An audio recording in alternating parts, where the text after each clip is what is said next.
আমাকে ছেড়ে দিন প্লিজ। আমার সাথে আর কিছু করবেন না। আমাকে ছেড়ে দিন প্লিজ, আমাকে ছেড়ে দিন। ওই চুপ একদম, কাঁদবি না বলছি। আমাকে বাসায় যেতে দিন। বল কোথায় তোর বাসা, আমি পৌঁছে দেব।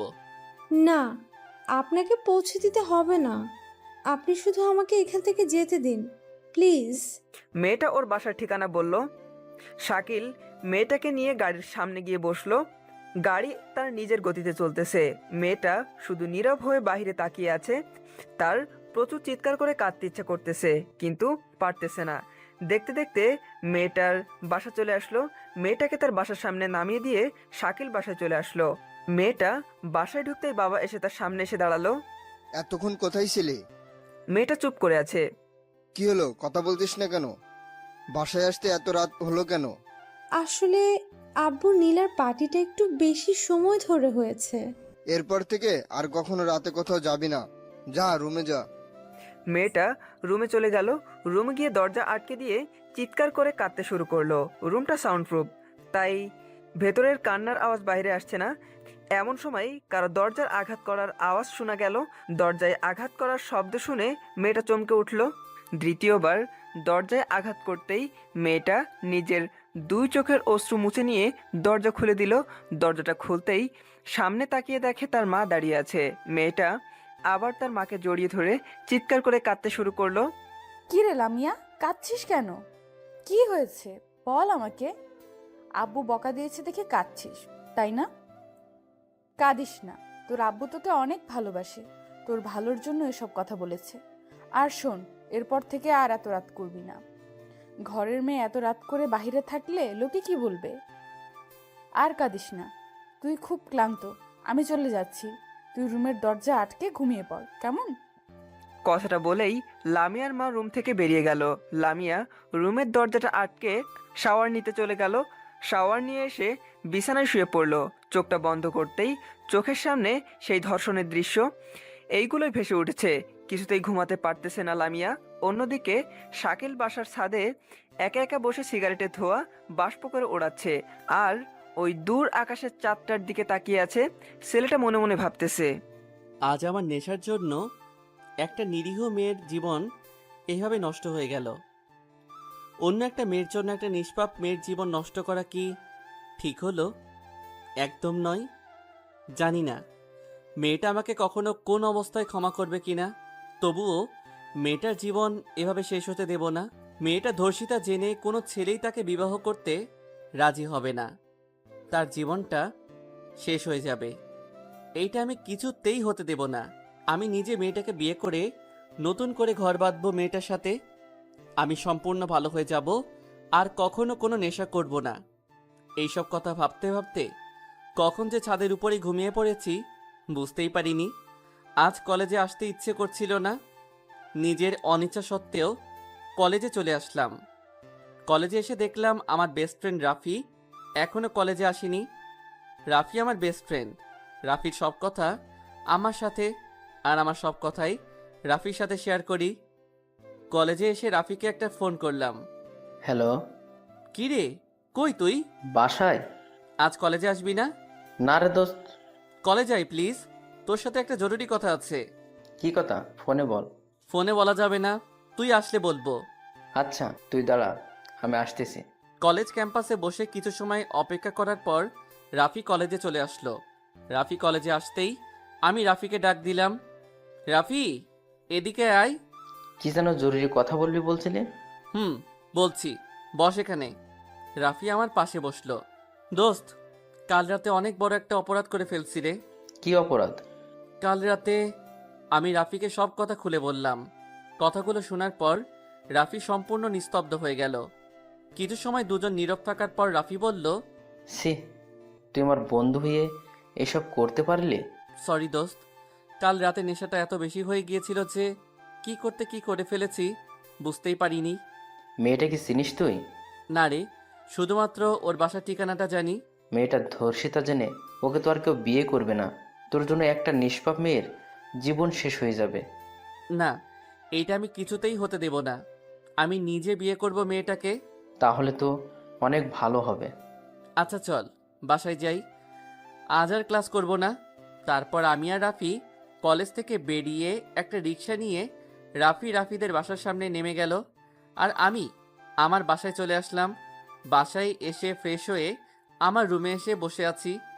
এমন সময় আম্মু আমার রুমে আসলো।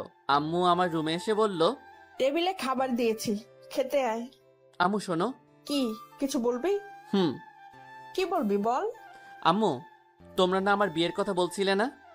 তো আমি বিয়ে করতে রাজি, তবে আমার একটা শর্ত আছে। কি শর্ত? আমার একটা মেয়েকে খুব পছন্দ হয়েছে, আমি তাকেই বিয়ে করতে চাই। তাই নাকি? কে সে? নাম কি? কোথায় থাকে? নাম তো জানি না, তবে বাসার ঠিকানাটা জানি। আচ্ছা তুই খেতে আয়, আমি তোর আব্বুকে বলে দেখি। তারপর আম্মু আমার রুম থেকে চলে গেল। কিছু সময় পর আমিও খেতে চলে আসলাম। এসে দেখি সবাই খেতে বসে গিয়েছে। আমি টেবিলে গিয়ে বসতেই আম্মু আমার জন্য প্লেটে খাবার বেড়ে দিল। খাওয়ার সময় আম্মুকে চোখ দিয়ে ইশারা দিলাম কথাটা আব্বুকে বলার জন্য। কিছু সময় পর আম্মু বলল, যদি রাগ না করো তবে তোমাকে একটা কথা বলবো। কি কথা বলো? তোমার ছেলে একটা মেয়েকে খুব পছন্দ হয়েছে, ও তাকেই বিয়ে করতে চায়। তাই নাকি ভাইয়া? নাম কি তার? কোথায় থাকে? চুপ করো। ওর জন্য আমি আমার বন্ধুর মেয়েকে পছন্দ করে রেখেছি। আমার পছন্দ করা পাত্রীকেই ওকে বিয়ে করতে হবে। কিন্তু আব্বু। কিন্তু নয়, আমি আমার বন্ধুকে কথা দিয়েছি, আমি আমার কথা ফিরিয়ে নিতে পারবো না। আমার পছন্দ করা পাত্রীকেই তোমাকে বিয়ে করতে হবে, ব্যাস। আমার জন্য মেয়েটার জীবন কি এভাবে শেষ হয়ে যাবে? আমার এই পাপটা কি সারা জীবন এভাবে আমাকে কুড়ে কুড়ে খাবে? সারা জীবন কি মেয়েটার কাছে অপরাধী হয়ে থাকবো? আজ যদি মেয়েটাকে আমি বিয়ে না করতে পারি, তাহলে তো আমি কখনোই নিজেকে ক্ষমা করতে পারবো না। রাগের বশে প্লেটটা নিচে ছুঁড়ে ফেলে দিয়ে সেখান থেকে রুমে চলে আসলাম। রুমে এসে পকেট থেকে সিগারেটের প্যাকেটটা বের করে একটা সিগারেট ধরালাম। সিগারেটটা ধরিয়ে খুব দ্রুততার সাথে টানতে শুরু করলাম। নিজের শরীরের ভিতর থাকা কষ্টগুলোকে পুড়িয়ে ফেলছি, আর সিগারেটের ধোঁয়ার সাথে সেগুলো বাষ্প করে উড়িয়ে দিচ্ছি। হঠাৎ আম্মু আমার রুমে চলে আসলো। এসেই আমার গালে একটা বসিয়ে দিল। আমি মাথা নিচু করে বসে আছি। তুই আবার সিগারেট খাচ্ছিস? কতদিন না বলেছি এইসব কিছু খাবি না। একটা মেয়ের জন্য কেন নিজের জীবন এভাবে শেষ করছিস? তোর আব্বুকে তো চিনিসই, উনি একবার যা বলে তাই করে। তুই তোর আব্বুর পছন্দ করা মেয়েকে বিয়ে কর, তোর আব্বু কখনো তোর খারাপ চাইবে না। উফ আম্মু, তুমি আমার রুম থেকে যাও তো, আমাকে একটু একা থাকতে দাও। যাচ্ছি, তবে কথাটা ভেবে দেখিস। আম্মু রুম থেকে চলে গেল। আমার খুব ক্লান্ত লাগছে, তাই ঘুমানোর জন্য বিছানায় শুয়ে পড়লাম, কিন্তু কিছুতেই ঘুমাতে পারছি না। চোখটা বন্ধ করলেই সেই মেয়েটার অসহায় মুখটা ভেসে উঠছে। আজ সারাদিনে লামিয়া একবারও বাসা থেকে বের হয়নি। কিভাবেই বা বের হবে সে? তার এই ধর্ষিতা মুখ কাকে দেখাবে? কেউ বা তার অসহায়তাটা বুঝবে? সে যে এখন ধর্ষিতা, ধর্ষিতাকে সমাজের কেউই পছন্দ করে না। আমরা সবাই তাদের ঘৃণা করি। একজন মেয়ে কি কখনো নিজের ইচ্ছে ধর্ষিতা হয়? কখনোই নয়। একজন নিরীহ মেয়েকে ধর্ষণটা কিন্তু আমরা সমাজের মানুষরাই করে থাকি, অথচ আমরাই তাদের খারাপ দৃষ্টিতে দেখি। কালকে রাতের পর থেকে লামিয়া সম্পূর্ণ নিস্তব্ধ হয়ে গিয়েছে। লামিয়া আর কারোর সাথে তেমন কথা বলে না। তার জীবন থেকে যেন হাসি মুখটাই সম্পূর্ণ হারিয়ে গিয়েছে। দিনের বেশি সময় সে রুমের ভিতরেই নিস্তব্ধ হয়ে বসে থাকে। একদিন লামিয়া তার রুমে বসে আছে, এমন সময় লামিয়ার বাবা তার রুমে এসে বসলো। লামিয়া, তোকে একটা কথা বলার জন্য আমি এখানে এসেছি। কি কথা আব্বু, বলো। আমি তোর বিয়ের জন্য পাত্র ঠিক করেছি। বিয়ের কথা শুনেই লামিয়ার শরীরটা কেঁপে উঠল। বিয়ে? হ্যাঁ, বিয়ে। কিন্তু আব্বু, আমি তো এখন বিয়ে করব না। কেন? আমি আরো পড়াশোনা করতে চাই, পড়াশোনা করে নিজের পায়ে দাঁড়াতে চাই। হুম, তুই পড়াশোনা করবি কর, তোকে বাধা দিচ্ছে কে? ওদের সাথে আমার কথা হয়েছে, ওরা তোকে বিয়ের পরও পড়াবে। কিন্তু আব্বু, তবুও আমি এখন বিয়ে করব না। কিন্তু কেন? আমি এখন বিয়ে করতে চাই না। মেয়েটা কিভাবেই বা তার বাবাকে বোঝাবে যে সে ধর্ষিতা, তাই সে বিয়েটা করতে রাজি হচ্ছে না। আমি ওদেরকে কথা দিয়েছি, ওরা কালকে তোকে দেখতে আসবে।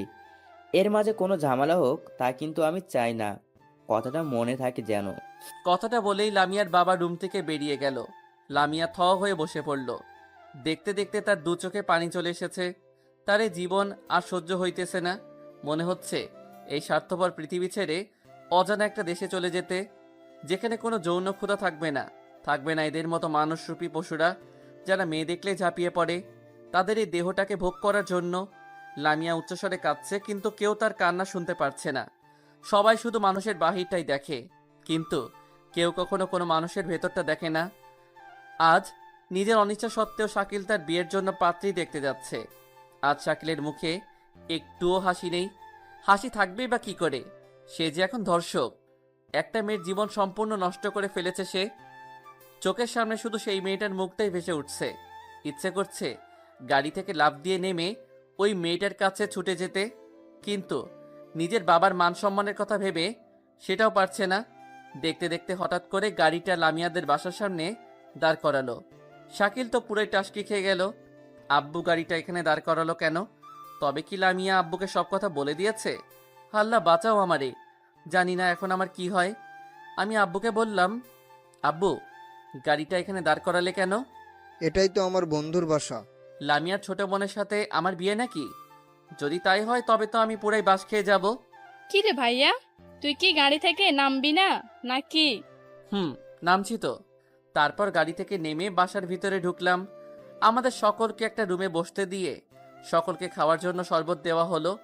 আমি শরবতটা মুখে দেব এমন সময় মাথায় ইয়া বড় একটা ঘোমটা দিয়ে বউকে নিয়ে আসা হলো।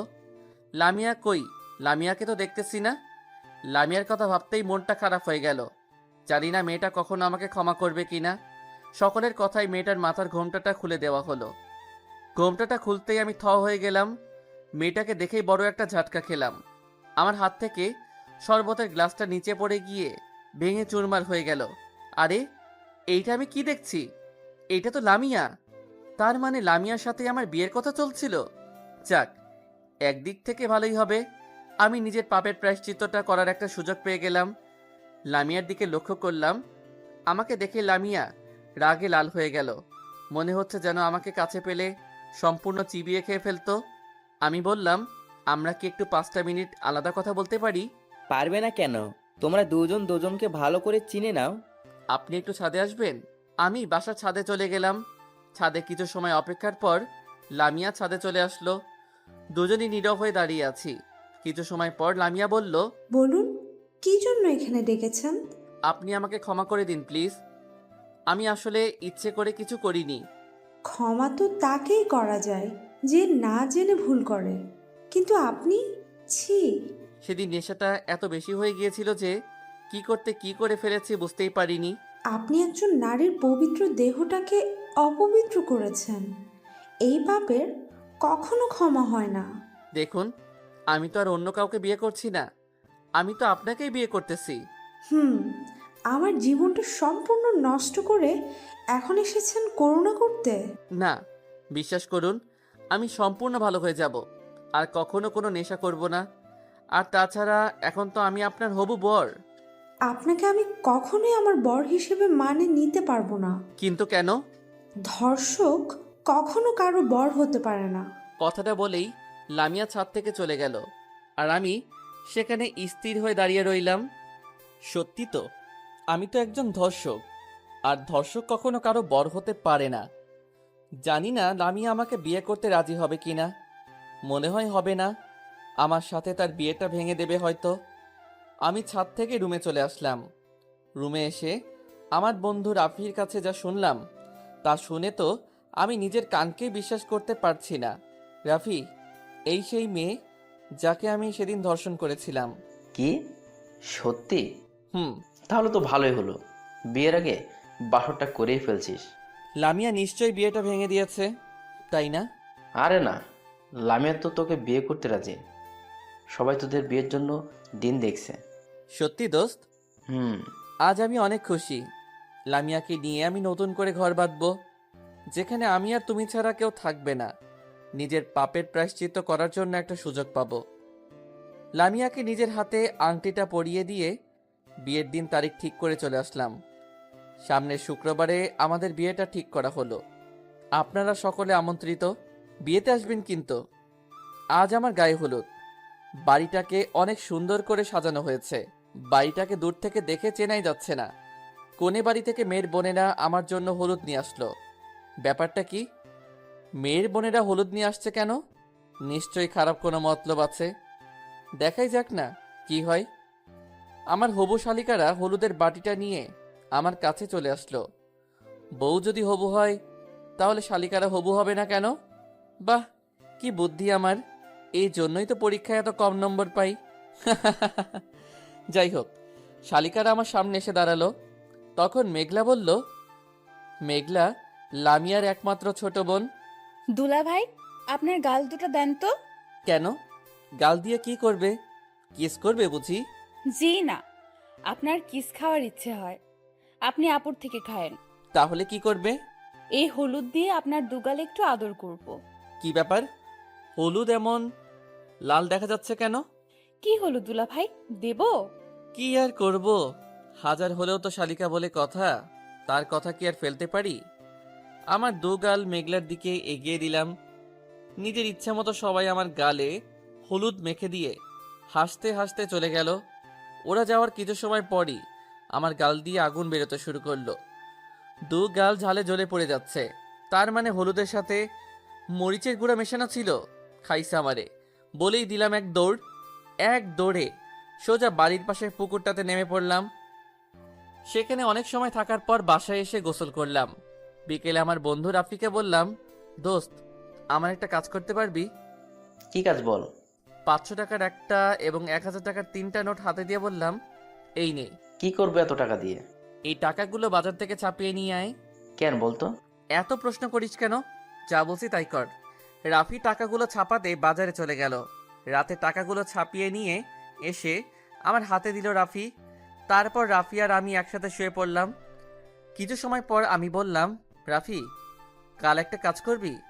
তোর কোন কাজটা আমি করিনি বলতো? কালকে ওরা যখন টাকা নেওয়ার জন্য গেটে আটকাইবে, তখন এই ছাপানো টাকাগুলো ওদের দিয়ে চলে আসবি।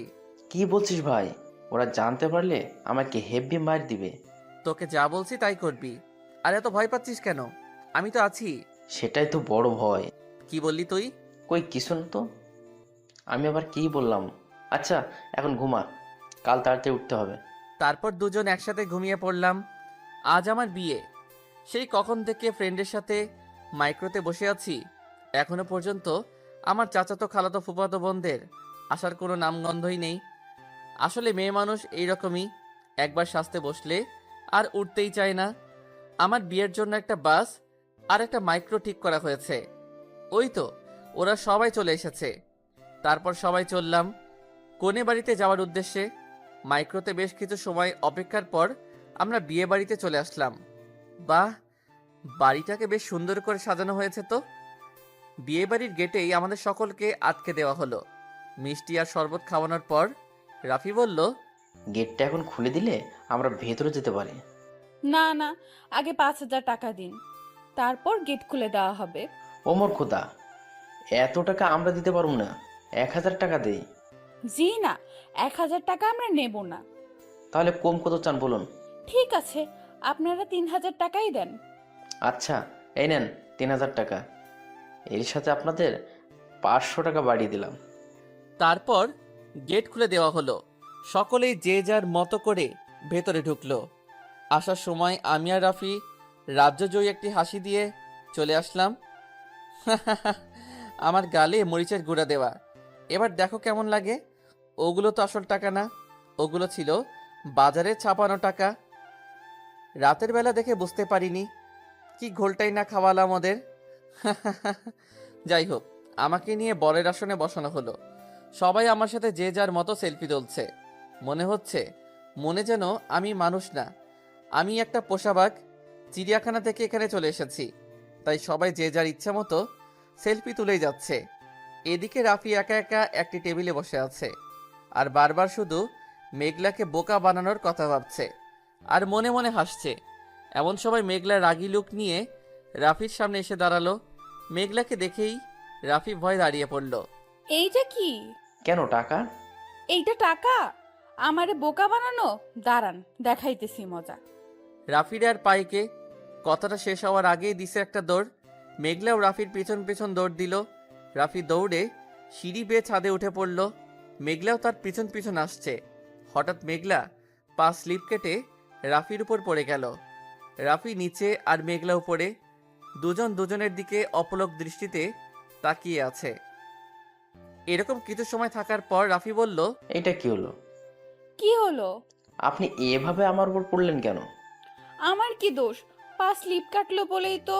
মেয়ে তো নয়, যেন 3 মনের লবণের বস্তা। কি বললেন? আমি লবণের বস্তা? তা নয় তো কি। তবে রে। বলেই মেঘলা রাফিকে মারতে শুরু করলো। রাফি মেঘলার হাতটা টান দিল। হাতটা টান দিতেই মেঘলার ঠোঁট এসে রাফির ঠোঁটের উপর পড়ল। দুজনেই নীরব হয়ে আছে। কিছু সময় পর মেঘলা রাফির উপর থেকে উঠে মিষ্টি মিষ্টি হাসতে হাসতে চলে গেল। রাফি মেঘলার দিকে অপলক দৃষ্টিতে তাকিয়ে আছে আর ওর চলে যাওয়া দেখছে। মেঘলা চলে যাওয়ার পর রাফি তার পকেটে হাত দিতেই হা হয়ে গেল। রাফি পকেটে হাত দিয়ে দেখল ওর মানিব্যাগ নেই। ওর আর বুঝতে বাকি রইল না এই কাজটা কে করেছে। তাই তো বলি, মেয়েটা যাওয়ার সময় এমন মিষ্টি হাসি দিয়ে চলে গেল কেন? ওই শালা শাকিলের জন্য আমার মানিব্যাগে থাকা 5,000 টাকা হারিয়ে গেল। আল্লাহ, তুমি আমার উপরে উঠায় আনাও।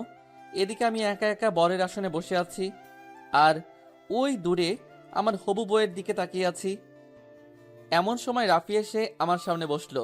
কিরে রাফি, এতক্ষণ কোথায় ছিলি? ভাই, তুই তো আমারে পুরাই বাঁশ খাইয়ে দিছস। কেন রে, আমি আবার কি করলাম? কি করিসনি তাই বল। তোর ওই নকল টাকার জন্য মেঘলা আমার পকেট মেরেছে। কিভাবে?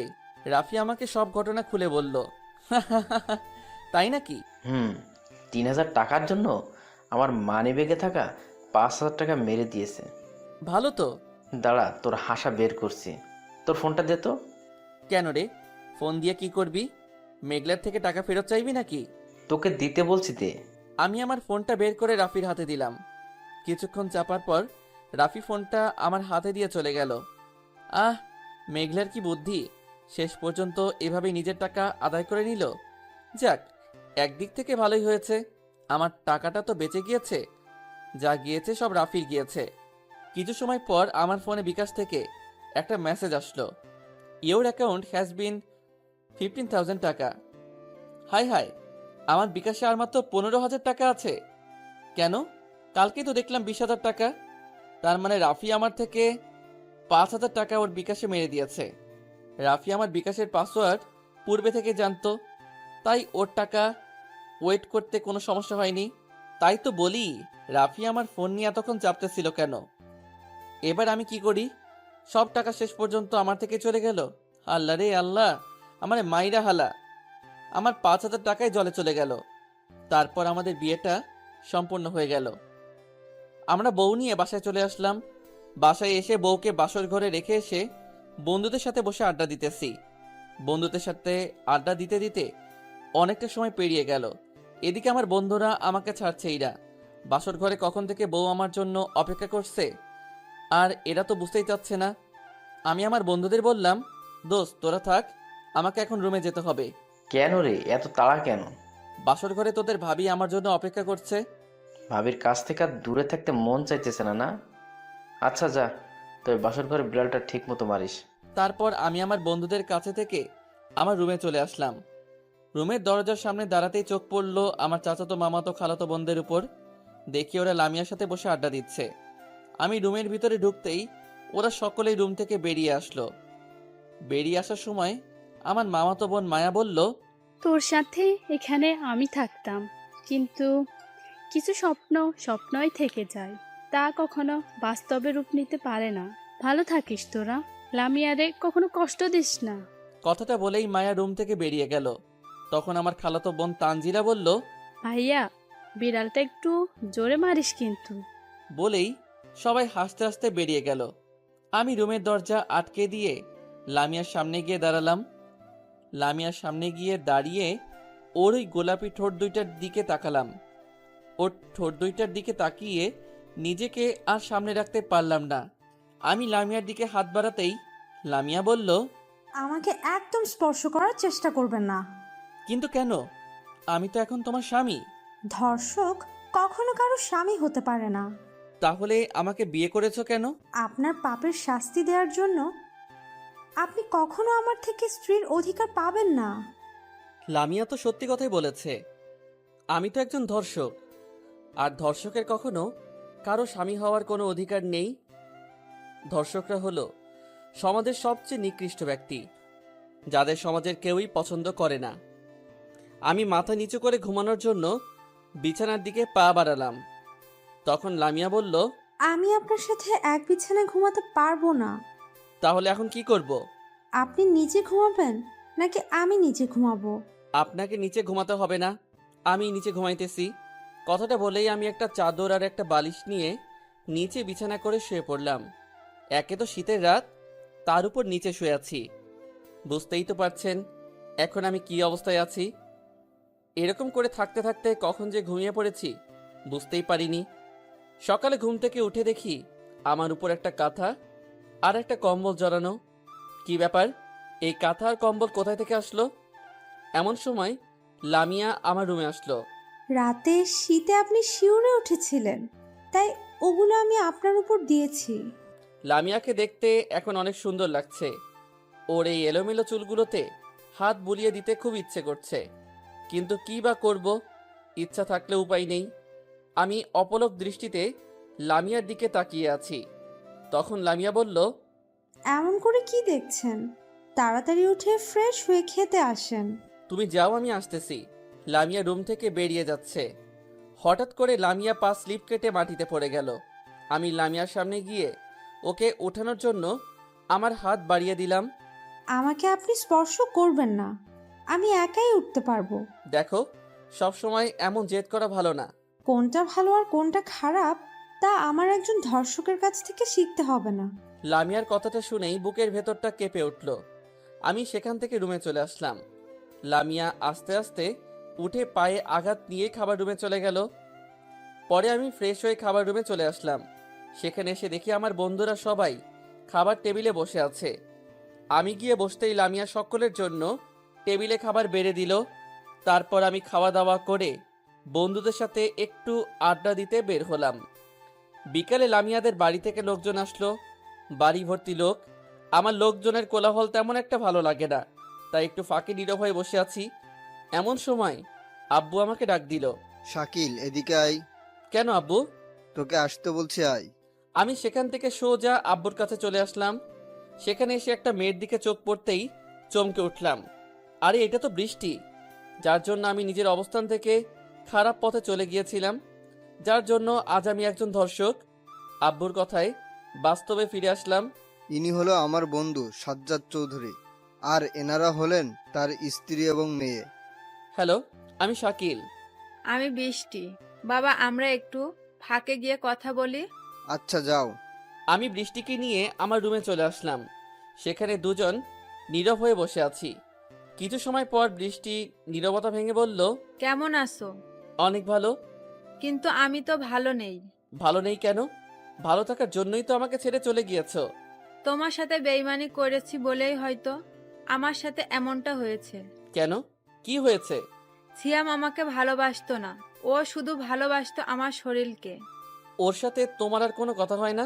না, তুমি চলে যাওয়ার কিছুদিন পরে ও আমাকে ছেড়ে চলে গিয়েছে। তোমার ফোন নাম্বারটা দাও তো। কেন? আমার ফোন নাম্বার দিয়ে তুমি কি করবে? জীবন সঙ্গিনী হয়ে তো থাকতে পারলাম না, তাই ফ্রেন্ড হয়েই না হয় সারা জীবন তোমার পাশে থাকবো। আচ্ছা নাও, 01740। ধন্যবাদ। কথাটা শেষ না হতেই দরজার সামনে তাকাতেই আমার চোখ আটকে পড়ল। দরজার সামনে তাকিয়ে দেখি লামিয়া আমার দিকে রাগী লুক নিয়ে তাকিয়ে আছে। আমি উঠে দাঁড়াতেই লামিয়া দরজার সামনে থেকে চলে গেল। আমি লামিয়ার পিছন পিছন হাঁটতে শুরু করলাম। লামিয়া দাঁড়াও, যেও না, আমার কথাটা শোনো। লামিয়া হেঁটেই চলেছে। লামিয়া দাঁড়াও প্লিজ। তবুও লামিয়া থামছে না। দেখতে দেখতে লামিয়া ছাদে চলে আসলো। আমি দৌড়ে পেছন থেকে লামিয়ার হাতটা টেনে ধরলাম। হাতটা ধরতেই লামিয়া দাঁড়িয়ে পড়ল। লামিয়ার চোখের দিকে তাকাতেই দেখলাম ওর দু চোখ দিয়ে অশ্রু ঝরে পড়ছে। আমার হাত ছাড়েন। তুই আমার কথাটা শোনো। আমি কোনো কথা শুনতে চাই না, আপনি আমার হাত ছাড়েন বলছি। না, ছাড়বো না, আগে তোমাকে আমার কথাগুলো শুনতে হবে। আমি আপনার কোনো কথাই শুনতে চাই না। না, তোমাকে শুনতেই হবে আমার কথা। এই মেয়েটাকে জানো? এই সেই মেয়ে যার জন্য আজ আমি একজন ধর্ষক। মানে? আমি লামিয়াকে সব কথা খুলে বললাম। কথাগুলো শুনে লামিয়া একদম নিস্তব্ধ হয়ে গেল। দুজনেই নীরব হয়ে দূরের ওই নীল আকাশটার দিকে তাকিয়ে আছি। এমন সময় কোন এক মেয়ের কণ্ঠে পিছনে ফিরে তাকালাম। পিছনে তাকিয়ে দেখি মেঘলা দাঁড়িয়ে আছে। এই যে দুলা ভাই, এখানে দুজন এভাবে দাঁড়িয়ে আছেন কেন? না, এমনিতেই। সকলে আপনাদের জন্য অপেক্ষা করছে, আর আপনারা এখানে দাঁড়িয়ে আছেন। তুমি যাও, আমরা আসতেছি। মেঘলা ছাদ থেকে নিচে নেমে গেল। লামিয়া এখনো ওই নীল আকাশটার দিকে তাকিয়ে আছে আর নীরব হয়ে কি যেন ভেবেই চলেছে। লামিয়ার নীরবতা ভেঙে আমি বললাম, চলো এবার আমাদের রুমে যেতে হবে। চলুন। তারপর আমি আর লামিয়া ছাদ থেকে নেমে রুমে চলে আসলাম। বিকেলে আমাদের লামিয়াদের বাসায় নিয়ে আসা হলো। এইটা বিয়ে বাড়ির একটা নিয়ম। বিয়ের পরের দিন মেয়ে বাড়ি থেকে লোকজন এসে স্বামী স্ত্রী এবং ছেলের বন্ধুদের মেয়ের বাড়িতে নিয়ে আসা। আমাদের সময়ও তার কোনো ব্যতিক্রম হয়নি। আমি এবং আমার কিছু বন্ধু সহকারে আমাদের লামিয়াদের বাড়িতে নিয়ে আসা হয়েছে। রাতে খাওয়া দাওয়া করার জন্য খাবার টেবিলে চলে আসলাম। আমি গিয়ে বসার কিছু সময় পর আমার সব বন্ধুরা সেখানে বসলো। মেঘলা আমাদের সবার জন্য টেবিলে শরবত বেড়ে দিল। কি ব্যাপার, এখন শরবত দিচ্ছে কেন? আর ওদের সবার শরবতের চেয়ে আমার শরবত এত লালই বা হয়ে আছে কেন? ডাল মে কুছ কালা হ্যায়। আমি বললাম, কি ব্যাপার, এখন শরবত দিচ্ছ কেন? এইটা আমাদের বাড়ির নিয়ম দুলা ভাই। খাবার খাওয়ার আগে পূর্বে শরবত খেতে হয়। আচ্ছা, আমার শরবত এমন লাল হয়ে আছে কেন? আপনি তো আমাদের বাড়ির জামাই, তাই আপনার শরবতে একটু সবকিছু বেশি দেওয়া হয়েছে। তুমি তো আমার একমাত্র শালিকা, তাই আমি যেটা খাবো তোমাকে সাথে নিয়ে খাবো। তুমি প্রথমে খাও, তারপর আমি খাইতেছি। না দুলা ভাই, ওইটা আমার খাওয়া যাবে না। কেন? ডাক্তারের নিষেধ আছে, আমার কোনো শরবত খাওয়া যাবে না। আপনি খান। মেঘলা এত করে বলছে, খা না ভাই। এই শরবতের ভিতর কোনো না কোনো সমস্যা তো নিশ্চয়ই আছে, তাই তো মেঘলার নিজে খেতে চাইছে না। রাফি, তোর মেঘলার পক্ষ নিয়ে বের করছি, দাঁড়া। পরীক্ষাটা আমি তোকে দিয়েই করব। রাফি, বল। আজ পর্যন্ত কি আমি কোনো কিছু তোকে ছাড়া খেয়েছি? না রে ভাই, তোরটা আমি খেয়েছি আর আমারটা তুই। তাহলে এখনো তার ব্যতিক্রম হবে কেন? না দুলা ভাই, এইটা শুধু আপনার জন্য, আর তাছাড়া ওনার তো শরবত আছেই, উনি ওইটা খাবে। না, এই শরবতটা আমরা দুজনই ভাগাভাগি করে খাবো। তুই যখন এত করে বলছিস, দেখাই। রাফির শরবতের গ্লাসটা আমার হাতে আর আমার শরবতের গ্লাসটা রাফির হাতে দিলাম। গ্লাসটা রাফির হাতে দিতেই মেঘলার মুখটা চুপসে গেল। আমি একটু একটু করে শরবত খাচ্ছি আর রাফির দিকে তাকিয়ে আছি। আল্লাহ জানে রাফির আজকে কি অবস্থা হবে। রাফি এক নিঃশ্বাসে সব শরবত খেয়ে ফেললো। তার কিছু সময় পরই রাফির মুখ দিয়ে আগুন বেরোতে শুরু করব। রাফির এমন অবস্থা দেখে আমার মুখ থেকে শরবত পড়ে আমার জামাতে লাগলো। আমি আগেই বুঝতে পেরেছিলাম শরবতের ভিতর কোনো না কোনো সমস্যা তো নিশ্চয়ই আছে। আসলে শরবতের সাথে শুকনা মরিচের গুঁড়া মেশানো ছিল, তাই তো রাফির মুখ এমন আগুনের মতো দাদা করে জ্বলছে। যাক, একদিক দিয়ে ভালোই হয়েছে, আমি তো বেঁচে গিয়েছি। এদিকে রাফি ওয়াশরুমের দিকে দিছে একটা দৌড়। রাফি এক দৌড়ে সোজা ওয়াশরুমে চলে গেল। আমার সব বন্ধুরা রাফির অবস্থা দেখে হাসতে শুরু করলো। এমন সময় লামিয়া খাবার রুমে আসলো। লামিয়াকে দেখে মেঘলা খাবার রুম থেকে দৌড়ে পালিয়ে গেল। কিছু সময় পর রাফি ওয়াশরুম থেকে বেরিয়ে আসলো। লামিয়া আমাদের সবার জন্য টেবিলে খাবার বেড়ে দিল। সবাই খাওয়া দাওয়া করে রুমে চলে গেল। আমিও আমার রুমে চলে আসলাম। রুমে এসে দেখি মেঘলা আমাদের বিছানাটা গুছিয়ে দিচ্ছে। আমি রুমের ভিতরে ঢুকতেই মেঘলা বলল, দুলা ভাই, আপনার ওই ড্রেসটা চেঞ্জ করে এইটা পরে নেন। ওই শরবতটা পরে নষ্ট হয়ে গিয়েছে। তুমি যাও, আমি পড়তেছি। আচ্ছা। মেঘলা শোনো। কি কিছু বলবেন? এই নাও 1000 টাকা। এই টাকা আমাকে দিচ্ছেন কেন? আমার বন্ধুদের বিছানায় চুলকানির ওষুধ মিশিয়ে দেবে। এটা কি বলছেন দুলা ভাই? যা বলছি তাই করো, টাকা লাগলে আরো দেব। না দুলা ভাই, আর লাগবে না, এতেই হয়ে যাবে।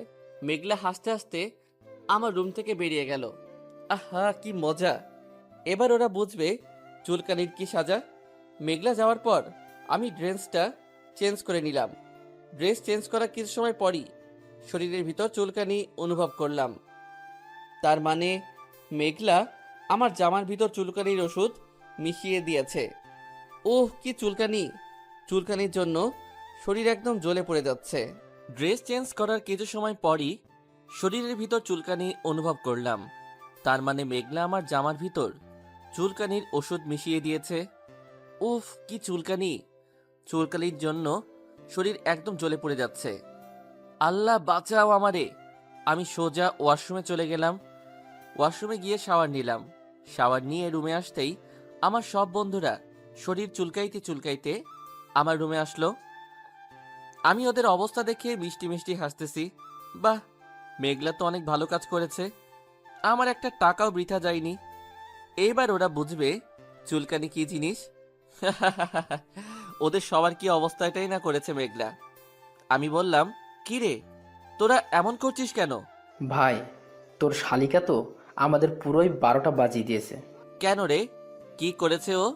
কি করিনি তাই বল। তোর শালিকা আমাদের বিছানায় চুলকানির ওষুধ মিশিয়ে দিয়েছে। ওহ, কি চুলকানি রে বাবা। তাই নাকি?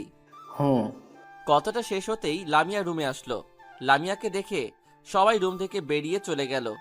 লামিয়া আসতেই আমি নিচে বিছানা করার জন্য কাঁথা আর বালিশ হাতে নিলাম। এমন সময় লামিয়া বলল, দাঁড়ান, কি করছেন? নিচে ঘুমানোর জন্য বিছানা করছি। আপনার নিচে বিছানা করা লাগবে না। তাহলে আমি ঘুমাবো কোথায়? আপনি বিছানায় আমার সাথে ঘুমাবেন। কথাটা শুনেই বুকের বাম পাশটা কেমন যেন করে উঠল। যে মেয়েটা আমার সাথে ঘুমাতে চাইনি বলে আমাকে নিচে থাকতে হয়েছে, আজ সেই মেয়েটাই আমাকে তার সাথে ঘুমাতে বলছে। মেয়েদের মন বোঝা নয় রে সোজা। আমি অবাক দৃষ্টিতে লামিয়ার দিকে তাকিয়ে আছি। এই যে, এইভাবে কি দেখছেন? না, কিছু না। এই শীতের রাতে আপনাকে আর কষ্ট করে নিচে ঘুমাতে হবে না। আপনি এখন থেকে আমার সাথেই ঘুমাবেন। লামিয়ার কথাগুলো শুনে আমার দু চোখে অশ্রু চলে আসলো। তবে এইটা কষ্টের অশ্রু না, এইটা হলো আনন্দের অশ্রু। আমি বিছানায় এসে শুয়ে পড়লাম। তার কিছু সময় পরই লামিয়া এসে আমার পাশে শুয়ে পড়ল। মানুষ বড়ই অদ্ভুত, কখন যে কে কার আপন হয় আর কখন যে কে কার পর হয়ে ওঠে তা বোঝা বড় কঠিন। দেখতে দেখতে লামিয়া ঘুমিয়ে পড়ল। আমি অপলক দৃষ্টিতে তাকিয়ে আছি লামিয়ার দিকে।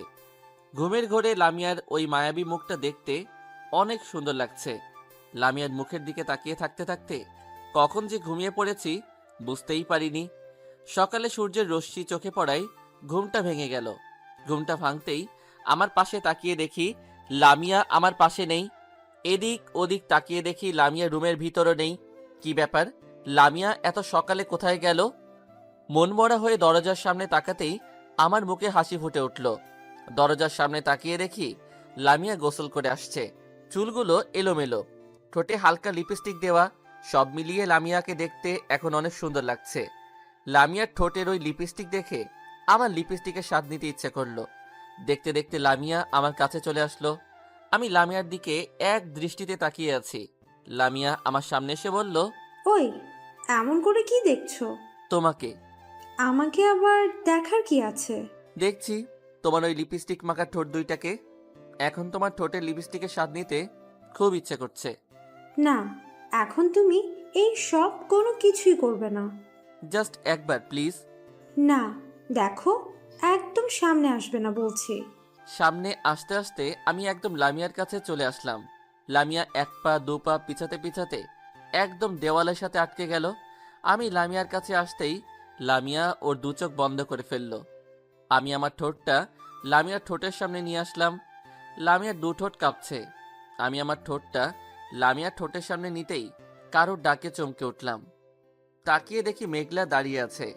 এই যে দুলা ভাই, খাবার খেতে আসেন, আম্মু আপনাকে খেতে ডাকছে। তুমি যাও, আমি আসতেছি। তাড়াতাড়ি আসেন, শুধু কিস খেলে পেট ভরবে না। কথাটা বলেই মেঘলা মিষ্টি মিষ্টি হাসতে হাসতে রুম থেকে বেরিয়ে গেল। মেঘলা বেরিয়ে যেতেই আমি আবারও লামিয়ার দিকে আসলাম। এমন সময় লামিয়া আমাকে ধাক্কা দিয়ে বিছানায় ফেলে দিয়ে হাসতে হাসতে রুম থেকে বেরিয়ে চলে গেল। এটা কি হলো? লামিয়ার কাছে আসার যে একটা সুযোগ পেয়েছিলাম তাও মেঘলার জন্য মিস হয়ে গেল। তারপর আমি ফ্রেশ হয়ে খাবার রুমে চলে আসলাম। সেখানে এসে দেখি আমার সব বন্ধুরা আমাকে রেখেই খেতে বসে গিয়েছে। শালারা এক একটা কিভাবে খাচ্ছে দেখেন, গরু মনে হয় ওদের মতো করে খায় না। আমি গিয়ে বসার কিছু সময় পর ওদের সবার খাওয়া হয়ে গেল। ওরা যার যার মতো করে রুমে চলে গেল। এমন সময় লামিয়া খাবার রুমে আসলো। সেখানে এসে লামিয়া আমার পাশে এসে বসলো। মেঘলা আমাদের দুজনের জন্য প্লেটে খাবার বেড়ে দিল। আমি খেতে শুরু করলাম। লামিয়া খাচ্ছে না, শুধু আমার দিকে রাগী লোক নিয়ে তাকিয়ে আছে। কিছু সময় পর পায়ের উপর একটা আঘাত অনুভব করলাম। নিচে তাকিয়ে দেখি লামিয়া ওর পা দিয়ে আমাকে আঘাত করেছে। আহ! দুলাভাই কি হলো? ট্রাকের একটা চাকা পায়ের উপরে উঠেছে। দুলাভাই আপনি এখানে ট্রাক পাইলেন কোথায়? তোমার আপুর পা একটা ট্রাকের চাকার থেকে কম কি? কি বললে তুমি? কই কিছু না তো। আমাকে না খাইয়ে দিয়ে তুমি খাচ্ছ কেন? এখন তোমাকে আমি খাইয়ে দিতে পারবো না। খাইয়ে দিতে পারবে না তাই না? দাঁড়াও। বলেই লামিয়া পা দিয়ে দ্বিতীয় আঘাত করলো। আহ! কে বললো খাইয়ে দেব না? দিচ্ছি তো, হা করো। লামিয়া ইয়া বড় একটা হা করলো। আমি নিজের হাতে লামিয়াকে খাইয়ে দিচ্ছি। আহ, কি বউ পেয়েছি! বউ আমাকে না, আমাকেই বউকে খাইয়ে দিতে হচ্ছে। মেঘলা আমার অবস্থা দেখে মিষ্টি মিষ্টি হাসছে। তখন আমি বললাম, মেঘলা তুমি খেয়েছো? না, আপনারা খাওয়ার পর খাবো। নাও হা করো। না দুলাভাই আপনারা খান, আমি পরে খাবো। হা করো বলছি। মেঘলা হা করতেই আমি মেঘলাকে খাইয়ে দিলাম। আহা, কি শান্তি! দুই সাইডে দুই বউকে খাইয়ে দিচ্ছি। এরকম কিছু সময় পর মেঘলা বলল, দুলাভাই আপনি হা করেন তো, কেন? আপনাকে আমি একটু খাইয়ে দেই। আচ্ছা দাও। মেঘলা আমার প্লেট থেকে খাবার নিয়ে আমার মুখে তুলে দিল। একটু খাওয়ার পরই মুখের ভিতর ঝাল অনুভব করলাম। আমার প্লেটের দিকে তাকিয়ে দেখি আমার প্লেটে রাখা কাঁচা মরিচটা নেই। তার মানে মেঘলা আমার খাবারের সাথে মরিচটা মিশিয়ে দিয়েছে। মুখটা খুললেই মনে হচ্ছে আমার সমস্ত মুখ দিয়ে আগুন বেরোতে শুরু করবে। এরকম অবস্থায় লামিয়ার ওই মায়াবী মুখটার দিকে তাকাতেই আমার সমস্ত ঝাল হজম হয়ে গেল। তারপর আমি ওদের দুজনকে খাইয়ে দিয়ে এসে রুমে চলে আসলাম। বিকেলে বউকে নিয়ে লামিয়াদের বাড়ি থেকে আমাদের বাড়িতে চলে আসতেছি। এমন সময় মেঘলা আমাকে ডাক দিল। মেঘলা আমাকে ডাক দিতেই আমি পেছনে ফিরে তাকালাম। এই যে দুলাভাই শুনছেন, বলো। আপনার বন্ধু রাফির ফোন নাম্বারটা একটু দেন তো। কেন? এমনি দেন না প্লিজ। আচ্ছা নাও, 017249046। ধন্যবাদ। হুম। শালিকা, তুমি আমারে অনেক জ্বালাইয়াছো। এবার বুঝবে জ্বালানো কাকে বলে। ওইটা তো রাফির নাম্বার না। রাফির নাম্বারের পরিবর্তে আমার নাম্বার দিয়ে দিয়েছি। আমাকে মরিচ খাওয়ানো। এবার বুঝবে কোন মরিচে কত ঝাল। যাই হোক, তারপর সবার থেকে বিদায় নিয়ে আমরা আমাদের বাড়িতে চলে আসলাম। বাসায় এসে আমি আমার রুমে বসে ল্যাপটপ চালাইতেছি। এমন সময় লামিয়া আমার পাশে এসে বসলো। কিছু সময় পর লামিয়া বলল, এই যে শোনো। কিছু বলবে? হুম। আচ্ছা বলো, কি বলবে? চলো না একটু ছাদ থেকে ঘুরে আসি। তুমি যাও, আমি যাব না। চলো না প্লিজ প্লিজ প্লিজ। আচ্ছা চলো। তারপর আমি লামিয়াকে নিয়ে ছাদে যাওয়ার উদ্দেশ্যে রওনা হলাম। ছাদের সিঁড়ির সামনে আসতেই লামিয়া দাঁড়িয়ে পড়ল। আমি সিঁড়ি বেয়ে উপরে উঠতে পারবো না। তাহলে আমি কি করব? আমাকে কোলে তুলে নিয়ে উপরে নিয়ে যাও। আমি পারবো না। আর তাছাড়া অন্যরা দেখলে কি বলবে? তুমি আমাকে কোলে তুলে নেবে না, তাই তো? হুম। আচ্ছা যাও, নিতে হবে না। আমাকে কোলে তুলে নেবে কেন? আমি তোমার কে হই? আমি তো তোমার কেউ হই না। ওই বৃষ্টি তো তোমার সব। ওই চুপ, আর কখনো এসব কথা বলবে না। তারপর আমি লামিয়াকে কোলে তুলে নিয়ে ছাদে চলে আসলাম। ছাদে এসে বেশ কিছু সময় দুজন একসাথে কাটানোর পর রুমে আসার জন্য রওনা হলাম। হঠাৎ করে লামিয়া পা স্লিপ কেটে সিঁড়ির উপর পড়ে গেল। সিঁড়ির উপর পড়ার ফলে লামিয়া পায়ে আঘাত পেল। আমি লামিয়াকে কোলে তুলে নিয়ে এসে রুমে চলে আসলাম। রুমে আসতেই লামিয়া আমার থেকে নেমে দৌড়ে চলে গেল। কি ব্যাপার? লামিয়ার তো পায়ে ব্যথা, তাহলে এমন দৌড়ে পালিয়ে গেল কেন? তার মানে লামিয়া আমার কোলে ওঠার জন্য এই অভিনয়টা করেছে। কি পাজি মেয়ে রে বাবা। রাতে খাওয়া দাওয়া করে রুমে এসে শুয়ে পড়লাম। এমন সময় আমার ফোনে মেঘলার নাম্বার থেকে ফোন আসলো। পাখি জালে আটকাইছে। আমি ফোনটা রিসিভ করলাম। আসসালামু আলাইকুম। ওয়ালাইকুম আসসালাম। কে বলছেন? রাফি ভাইয়া, আমাকে চিনতে পারছেন না? আমি মেঘলা। ও তুমি?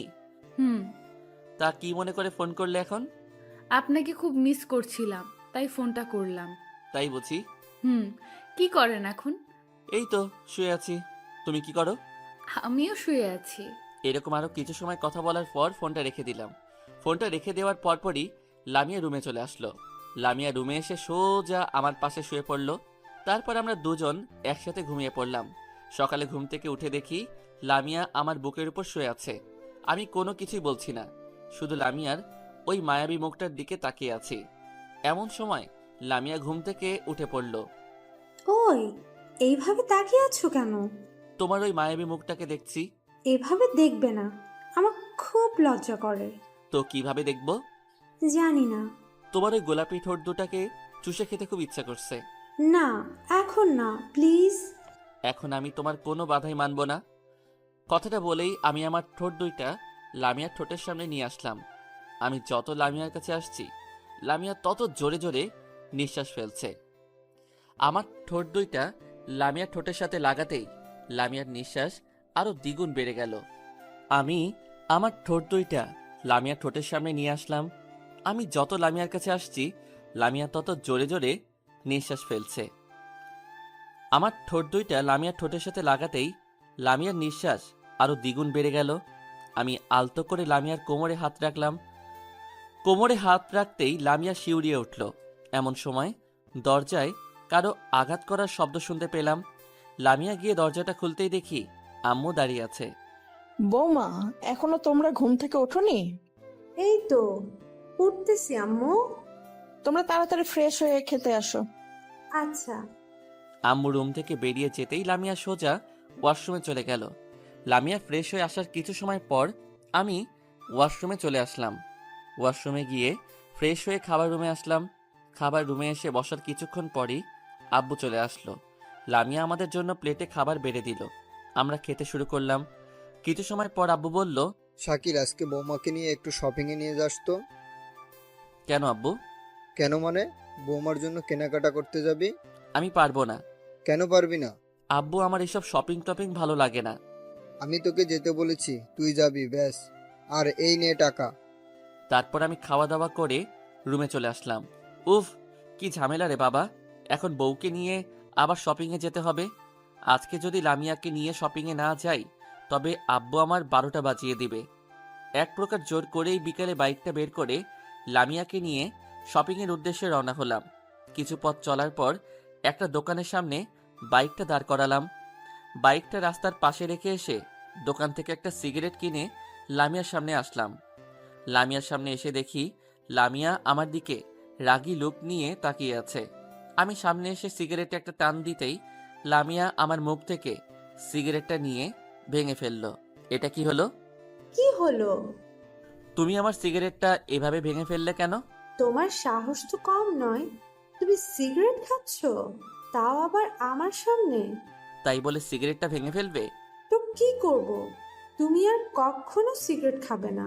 খেলে কি করবে? তোমার ওই পোড়া ঠোঁট দিয়ে আমাকে কিস করতে দেব না। কথাটা বলেই লামিয়া মন খারাপ করে অন্যদিকে ঘুরে রইল। আমি পেছন থেকে লামিয়াকে জড়িয়ে ধরে বললাম, ঠিক আছে সোনা, আর কখনো সিগারেট খাবো না। মনে থাকে জানো। হুম। কি করছো? ছাড়ো, সবাই দেখছে তো। এমন সময় সামনে তাকিয়ে দেখি স্কুলের ছোট ছোট বাচ্চারা আমাদের দুজনকে এমন অবস্থায় দেখে হাসছে। আমি লজ্জায় লামিয়াকে ছেড়ে দিলাম। তারপর বাইকটা স্টার্ট করে দুজন মার্কেটে চলে আসলাম। লামিয়া নিজের ইচ্ছে মতো করে কেনাকাটা করছে। আমি মার্কেটের অন্য দিকটায় একটু ঘুরে দেখতে আসলাম। অন্য দিকটায় এসে একটা মেয়ের দিকে চোখ পড়তেই অবাক হয়ে গেলাম। একটু দূরে তাকিয়ে দেখি বৃষ্টি দাঁড়িয়ে আছে। আমাকে দেখে বৃষ্টি আমার সামনে আসলো। তুমি এখানে? এই একটু কেনাকাটা করতে আসলাম। তুমি? আমিও তো। তা তুমি একাই এসেছো? আরে না, আমার সাথে লামিয়াও আসছে। কই, লামিয়াকে তো দেখছি না তো। ও একটু ভিতরে কেনাকাটা করছে। ও আচ্ছা। এমন সময় কারো ডাকে পিছনে ফিরে তাকালাম। পিছনে ফিরে তাকিয়ে দেখি লামিয়া দাঁড়িয়ে আছে। এই যে, শুনছো? কি হলো, তোমার কেনাকাটা শেষ? হুম। চলো এখন বাসায় যাই। আচ্ছা চলো। বৃষ্টি, এখন আসছি কেমন? আচ্ছা, আসো। মার্কেট থেকে দুজন বেরিয়ে আসলাম। মার্কেট থেকে বেরিয়ে কিছু দূর আসার পর হঠাৎ করে লামিয়ার কাঁধে রাখা ব্যাগটা ছিনতাই হয়ে গেল। আমি ব্যাগটা ফিরিয়ে আনার জন্য ছিনতাইকারীর পিছন পিছন দৌড় দিলাম। কিছু পথ দৌড়ানোর পর আমি ব্যাগ ধরে লাথি মেরে লোকটাকে মাটিতে ফেলে দিলাম। লোকটা উঠেই আমাকে ছুরি দিয়ে আঘাত করলো। আমি ছুরিটা হাত দিয়ে আটকে ঘুরতেই আমার হাত কেটে রক্ত বেরোতে শুরু করলো। লোকটা আমাকে আঘাত করে ব্যাগটা রেখে দৌড়ে পালিয়ে গেল। আমি সেখান থেকে লামিয়ার কাছে চলে আসলাম। আমাকে দেখে লামিয়া বলল, তোমার হাত তো অনেকটা কেটে গিয়েছে। এইটা কিছু না, একটু পর ঠিক হয়ে যাবে। কিছু না মানে? তোমার হাতটা দাও তো। আরে বললাম তো কিছু হয়নি। আমি তোমার হাতটা দিতে বলেছি। আমি আমার হাতটা লামিয়ার দিকে এগিয়ে দিলাম। লামিয়া ওর ব্যাগ থেকে ব্যান্ডেজটা বের করে আমার হাত ব্যান্ডেজ করে দিল। তারপর আমি বাইকটা স্টার্ট দিয়ে লামিয়াকে নিয়ে বাসায় চলে আসলাম। বাসায় এসে বাইকটা রেখে আমরা দুজন ভিতরে চলে আসলাম। ভেতরে আসতেই আম্মু এসে আমাদের সামনে দাঁড়ালো। কিরে, তোর হাতে ব্যান্ডেজ করা কেন? আসলে হয়েছে কি আম্মু, থাক, আপনাকে আর বানিয়ে মিথ্যা কথা বলতে হবে না। আসলে আম্মু, লামিয়া আম্মুকে সব কথা খুলে বলল। ডাক্তারের কাছে গিয়েছিলি? না আম্মু, লামিয়াই ব্যান্ডেজ করে দিয়েছে। আচ্ছা, যা হবার হয়েছে। আমি টেবিলে খাবার দিচ্ছি, এগুলো রেখে খাবার খেতে আয়, কেমন? আচ্ছা আম্মু। তারপর আমি আর লামিয়া রুমে চলে গেলাম। লামিয়া রুমে এসে কাপড় চোপড় রেখেই রুম থেকে বেরিয়ে গেল। আমি ফ্রেশ হয়ে খাবার রুমে চলে আসলাম।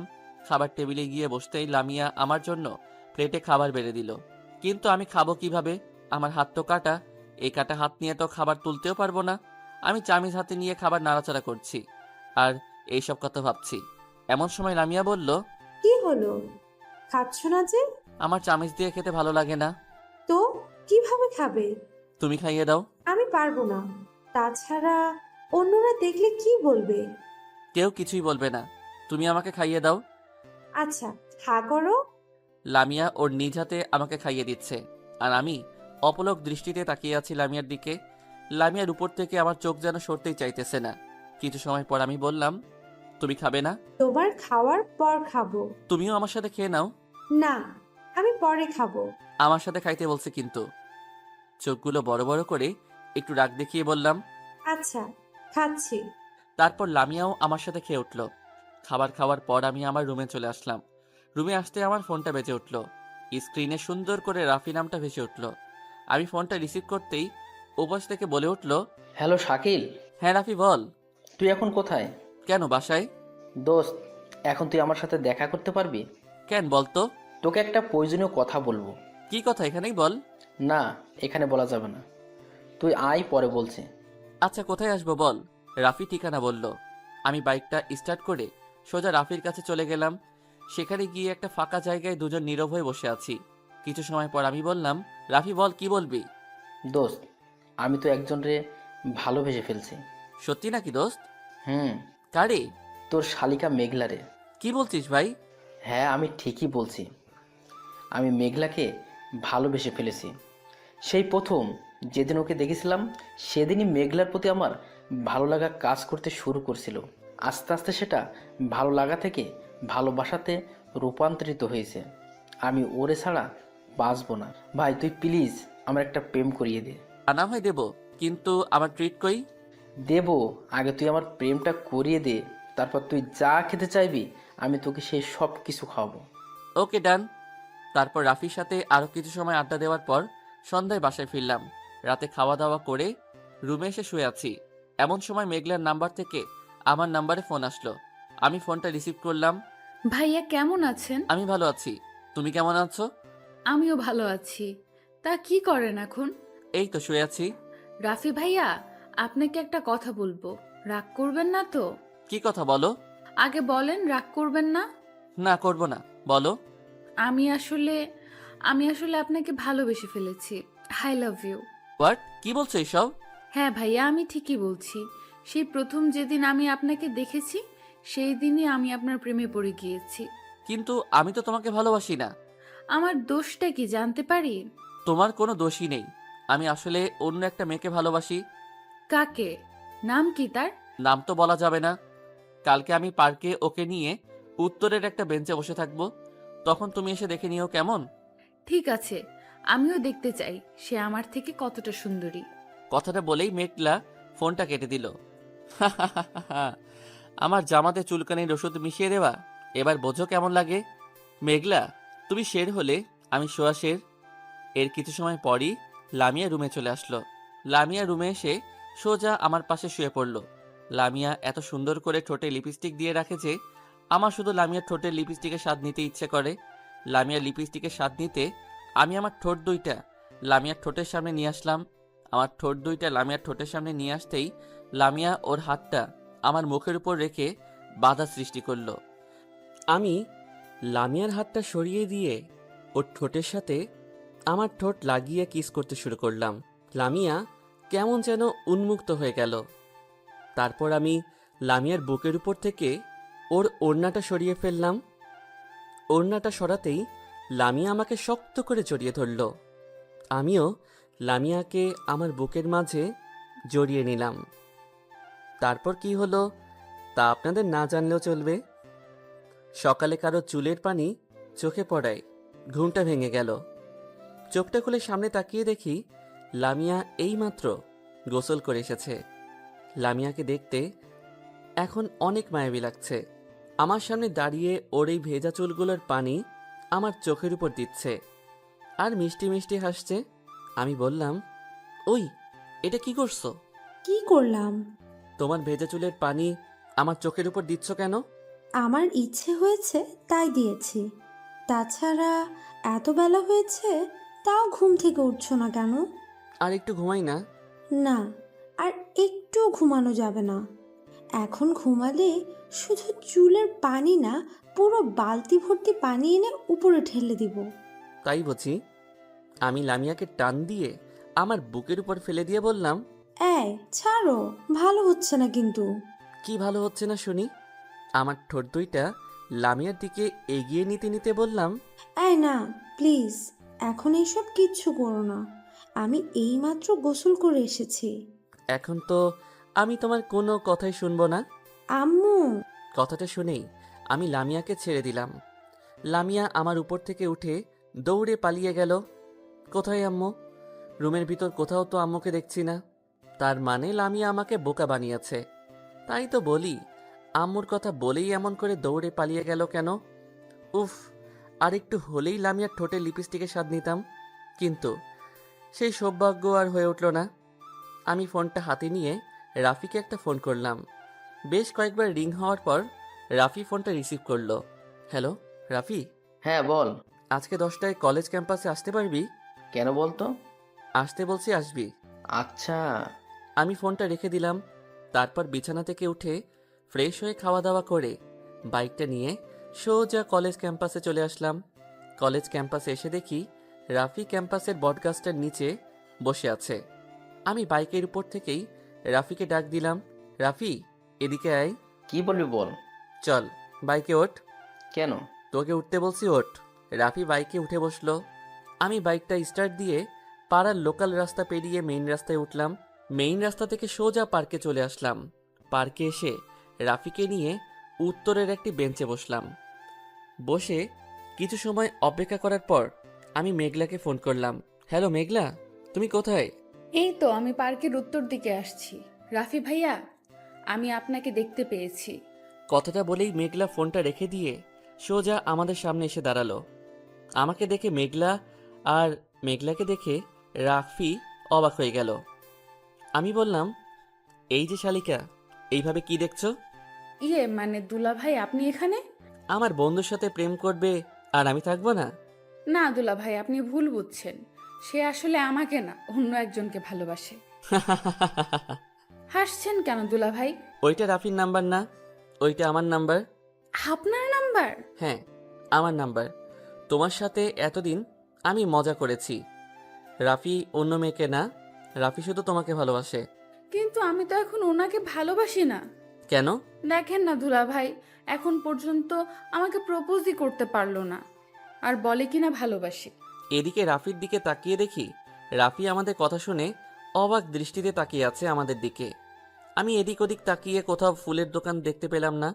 অবশেষে পাশের বাগান থেকে বাঁশের পাতা নিয়ে এসে রাফির হাতে দিয়ে বললাম, এই নে ধর। কি করবে এগুলো দিয়ে? কি করবি মানে? মেঘলারে প্রপোজ করবি? শেষ পর্যন্ত এই বাঁশের পাতা দিয়ে প্রপোজ করব? করবি। নে ধর। মেঘলার দিকে তাকিয়ে দেখলাম মেঘলা মিষ্টি মিষ্টি হাসছে। রাফি বাঁশের পাতাগুলো হাতে নিয়ে হাঁটু ভাঁজ করে বাঁশের পাতাগুলো মেঘলার দিকে এগিয়ে দিয়ে মেঘলাকে প্রপোজ করবে। মেঘলাও সেটা অ্যাকসেপ্ট করতে সময় নিল না। শুরু হলো ওদের নতুন পথ চলা। আমি বাইকের চাবিটা রাফির হাতে দিয়ে বললাম, এই নে বাইকের চাবি। এটা আমাকে দিচ্ছিস কেন? আজ সারাদিন বাইকটা তোর। তোর যেখানে ইচ্ছা সেখানে মেঘলাকে নিয়ে যাস। দোস্ত, তোকে কি বলে যে ধন্যবাদ দেব? আরে এখানে ধন্যবাদ দেওয়ার কি আছে? এইটা তোর ফ্রেন্ড হিসেবে তো আমার দায়িত্ব ছিল। আচ্ছা আমি এখন আসি তাহলে। তারপর পার্ক থেকে বেরিয়ে মেইন রাস্তায় চলে আসলাম। কিন্তু এ কি, রাস্তায় তো একটা রিক্সাও দেখছি না। এখন কি আমাকে হেঁটেই বাসে যেতে হবে? এতটা পথ হেঁটে গেলে তো আমার পায়ের 12টা বেজে যাবে। অবশেষে একটা রিক্সা দেখতে পেলাম। এই যে মামা, যাবেন? কোথায় যাবেন? আমি ঠিকানা বললাম। যাব, তবে 10টা টাকা বাড়াইয়ে দিয়েন। আচ্ছা চলেন। আমি রিক্সাতে উঠে বসলাম। রিক্সাতে উঠে বসতেই কোনো এক মেয়ের কথায় পেছনে ফিরে তাকালাম। পিছনে ফিরে তাকিয়ে দেখি বৃষ্টি দৌড়ে রিক্সার দিকে আসছে। এই যে মামা, আমিও যাব। বৃষ্টি, তুমি? হ্যাঁ, আমি তোমার সাথে এক রিকশায় গেলে তোমার কোনো সমস্যা হবে? আরে না, আমার কি সমস্যা হবে? ওঠো। তা এখন কোথায় গিয়েছিলে? এই পাশে একটা কাজ ছিল, সেখানে। বৃষ্টি রিক্সাতে উঠে বসলো। রিক্সা তার আপন গতিতে চলছে। একটুখানি ছুটে চলা, আবার একটুখানি জ্যামে আটকে থাকা, সব মিলিয়ে ভালোই লাগছিল। আমরা দুজন নীরব হয়ে বসে আছি, কেউ কোনো কথাই বলছি না। দেখতে দেখতে আমার বাসা চলে আসলো। আমি রিক্সা থেকে নেমে আমার এবং বৃষ্টির দুজনেরই ভাড়া দিয়ে চলে আসলাম। বৃষ্টি আমাকে ভাড়া দিতে দিচ্ছিল না, তবুও এক প্রকার জোর করে ভাড়াটা দিয়ে চলে আসলাম। বাসায় এসে রুমে ঢুকতেই দেখি লামিয়া আমার দিকে রাগী লুক নিয়ে তাকিয়ে আছে। লামিয়াকে দেখে মনে হচ্ছে আমার সামনে কোনো মানুষ না, আস্ত একটা ডাইনি দাঁড়িয়ে আছে।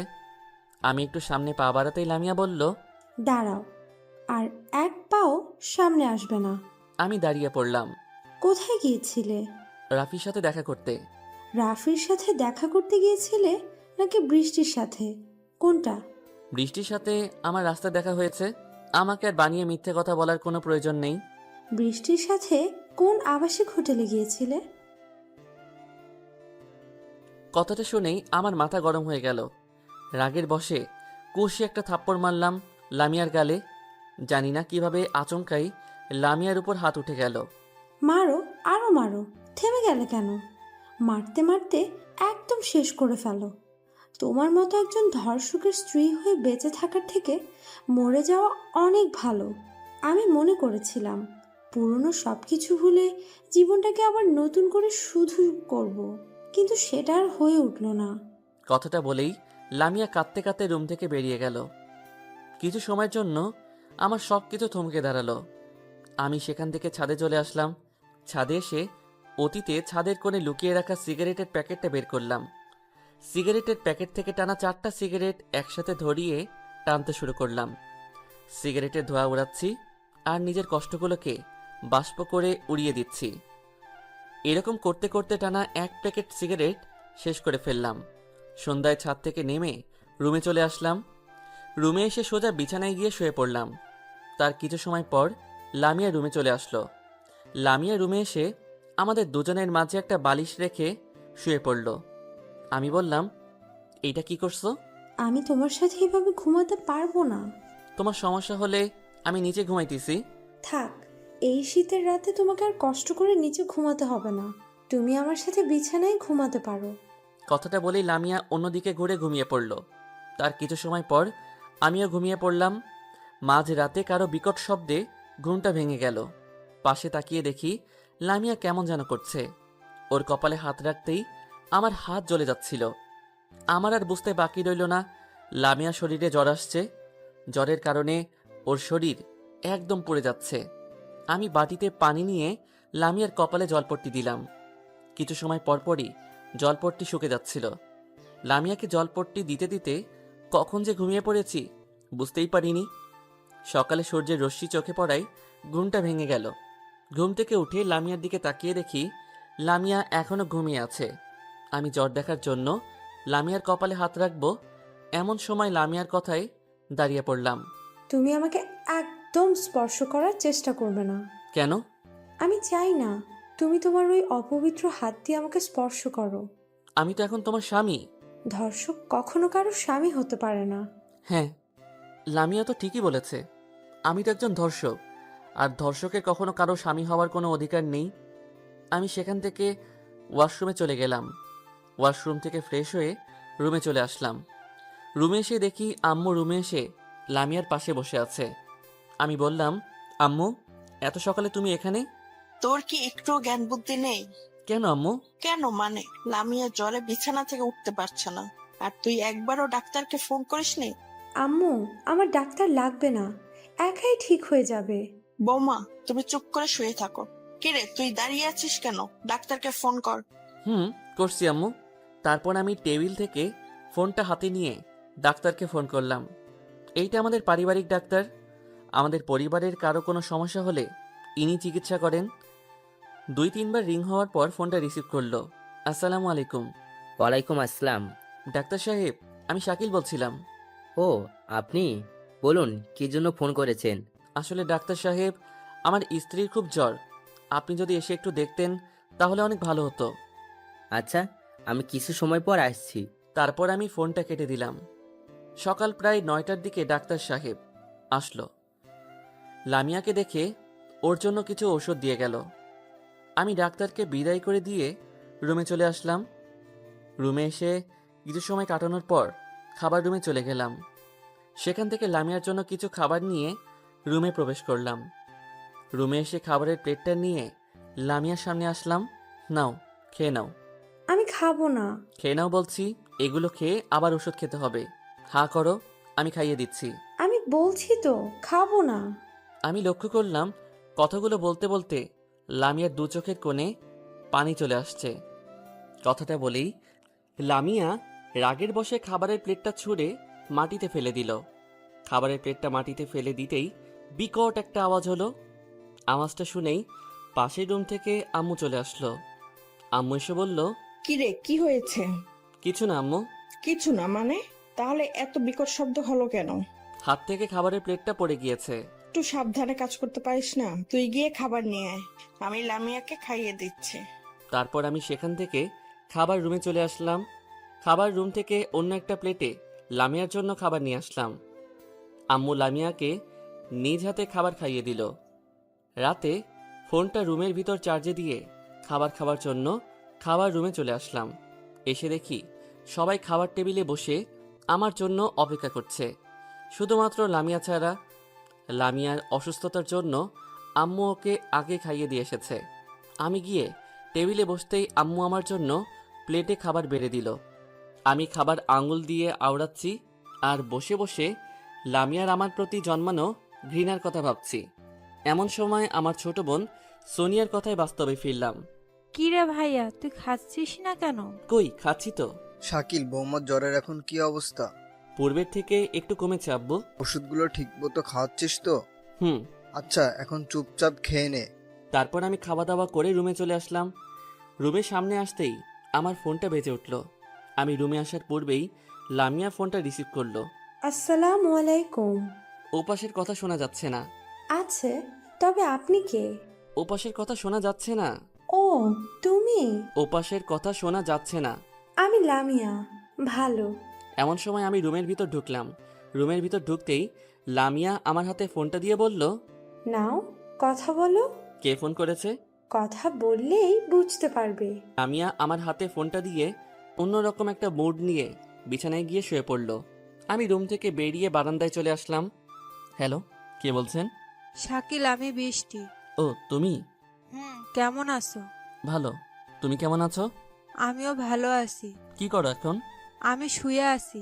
তুমি কি করো? এরকম আরো কিছু সময় কথা বলার পর আমি রুমে চলে আসলাম। রুমে এসে লামিয়ার দিকে লক্ষ্য করলাম ওর 2 চোখ দিয়ে অশ্রু ঝরছে। আমাকে দেখে লামিয়া ওর 2 চোখের পানি মুছে ফেলল। আমি সোজা বিছানায় গিয়ে শুয়ে পড়লাম। এভাবে কাটতে থাকলো সময়।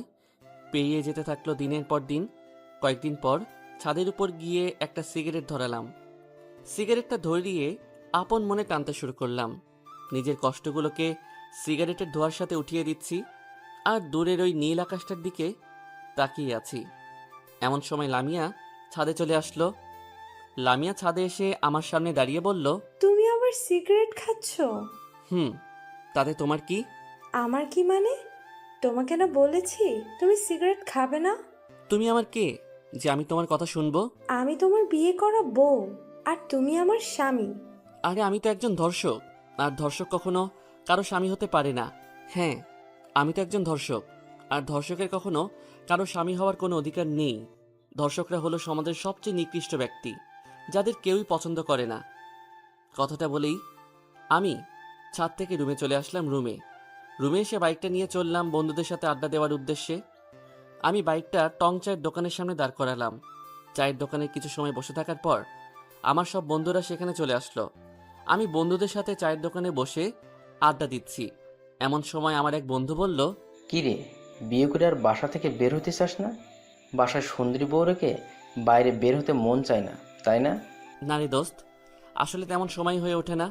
থাক, আমাদেরকে আর মিথ্যা কথা বলার কোনো প্রয়োজন নেই। আচ্ছা, এখন বাদ দে তো এইসব। না না মাম্মা, ওইটা বললে তো হবে না।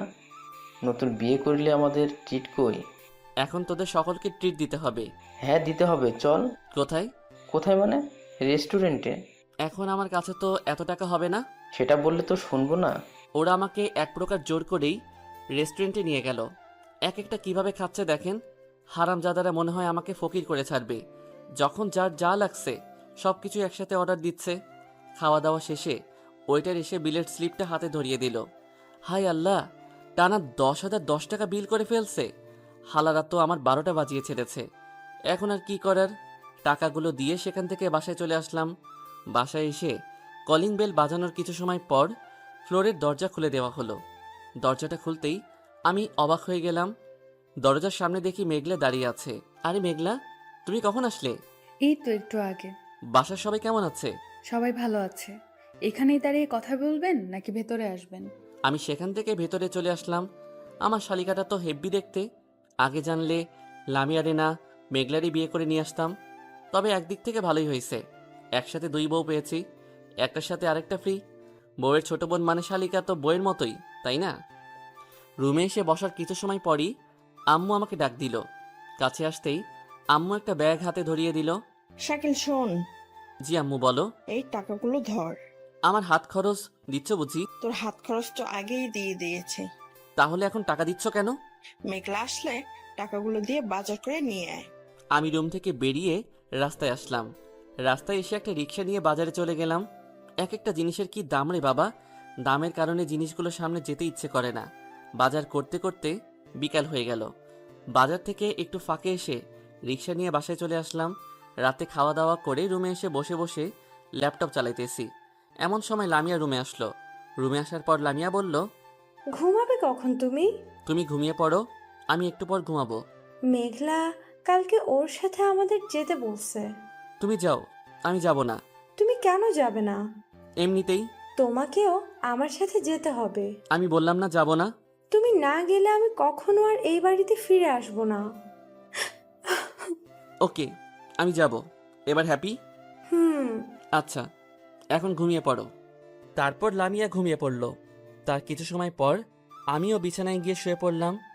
আল্লাহ রে আল্লাহ, এটা মেয়ে না অন্য কিছু? আজ তো একটা ডাইনি আমার জীবনটার একদম 13টা বাজিয়ে ছেড়েছে। সকালে কারো উচ্চ শব্দের কারণে ঘুমটা ভেঙে গেল। ঘুম থেকে উঠে বিছানার সামনে তাকিয়ে দেখি লামিয়া দাঁড়িয়ে আছে। ওই ওঠো, এত বেলা করে ঘুমাচ্ছ কেন? উঠবে নাকি বিছানার উপর পানি ঢেলে দিব?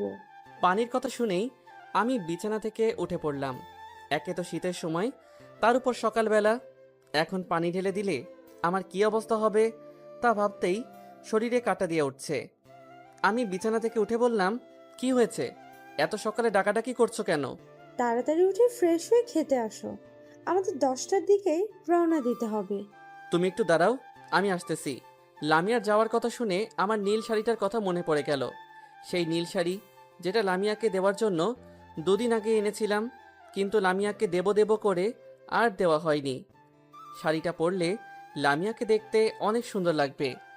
আমি বিছানা থেকে উঠে সোজা আলমারির কাছে চলে গেলাম। সেখান থেকে শাড়ির ব্যাগটা নিয়ে এসে লামিয়ার হাতে দিলাম।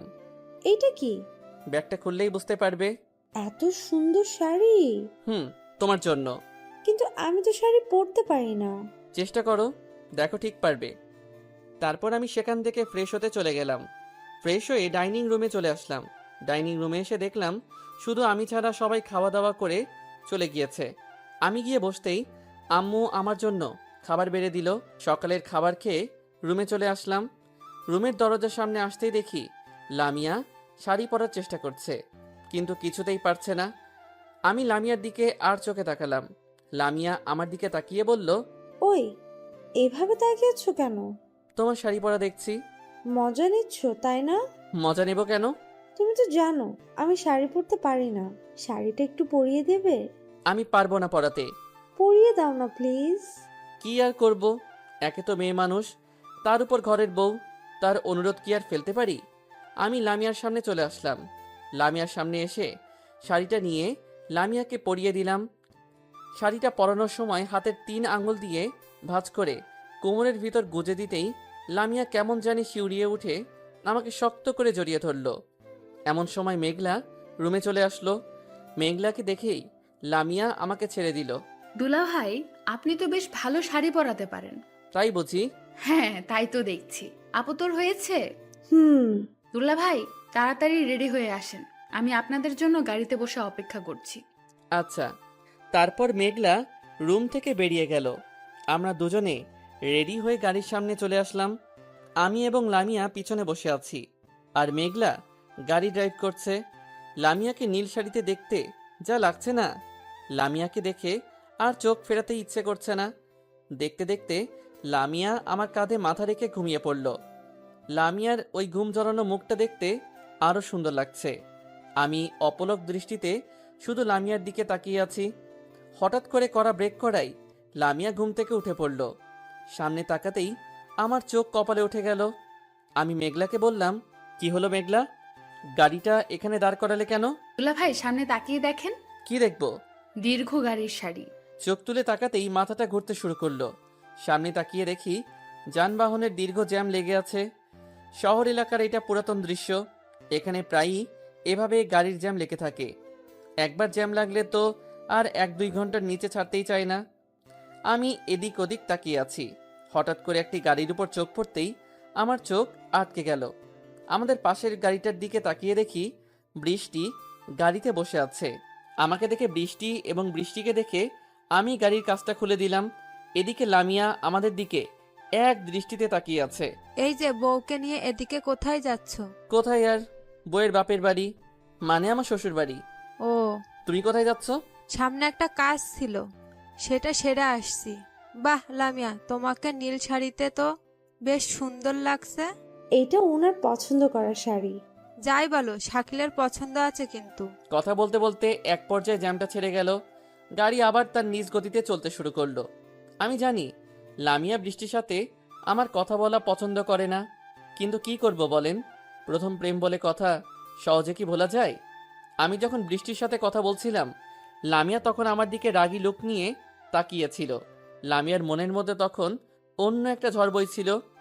লামিয়া জানালা দিয়ে বাহিরে তাকিয়ে আছে আর নীরবে 2 চোখের অশ্রু ফেলছে। লামিয়া আমার আর বৃষ্টির কথা বলা একদমই সহ্য করতে পারে না। আর কোনো স্ত্রী বা তার স্বামীর সাথে অন্য একটা মেয়েকে এভাবে ঘনিষ্ঠ হয়ে কথা বললে সহ্য করতে পারে বলেন? আমি লামিয়ার উপর হাত রাখতেই লামিয়া আমার হাতটা সরিয়ে দিল। আমাকে একদম ছোঁয়ার চেষ্টা করবে না। রাগ করছো তাই না? আমি কারো উপর রাগ করি না। আর আমি তোমার কে যে তোমার উপর রাগ করব? তুমি আমার বিয়ে করা বউ। তুমি যদি আমাকে বউ বলেই মানতে, তাহলে আর এমনটা করতে পারতে না। কেমন করলাম? তুমি সেটা ভালো করেই জানো। আর নিজের স্বামী অন্য একজনের সাথে কথা বললে কারই বা ভালো লাগে? কথাটা বলতে বলতে লামিয়ার 2 চোখ বেয়ে অশ্রু নেমে আসলো। লামিয়া আমাকে শক্ত করে জড়িয়ে ধরে আরও উচ্চস্বরে কান্না করতে শুরু করলো। আমি লামিয়াকে আমার বুকে জড়িয়ে নিয়ে ওকে সান্ত্বনা দেওয়ার চেষ্টা করছি। সত্যি তো, নিজের স্বামীর সাথে অন্য একজনকে এভাবে ক্লোজভাবে কথা বলতে দেখলে কারই বা ভালো লাগবে বলেন? লামিয়াকে সান্ত্বনা দেওয়ার কোনো ভাষা যে আমার জানা নেই। দেখতে দেখতে গাড়িটা লামিয়াদের বাসার সামনে চলে আসলো। আপু তোরা যা, আমি গাড়িটা রেখে আসছি। ওকে।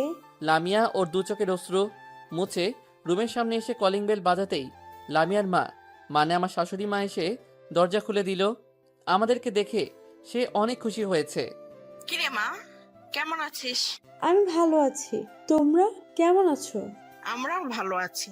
তা জামাইকে নিয়ে এভাবেই দাঁড়িয়ে থাকবি নাকি ভিতরে নিয়ে আসবি? যাচ্ছি, চলো। আমরা রুমের ভিতর ঢুকলাম। আমি জানি লামিয়ার মনের ভিতর এখনো ঝড় বইছে, কিন্তু লামিয়া সেটা প্রকাশ করছে না। বুকে পাথর বেঁধে সবকিছু সহ্য করে নিচ্ছে।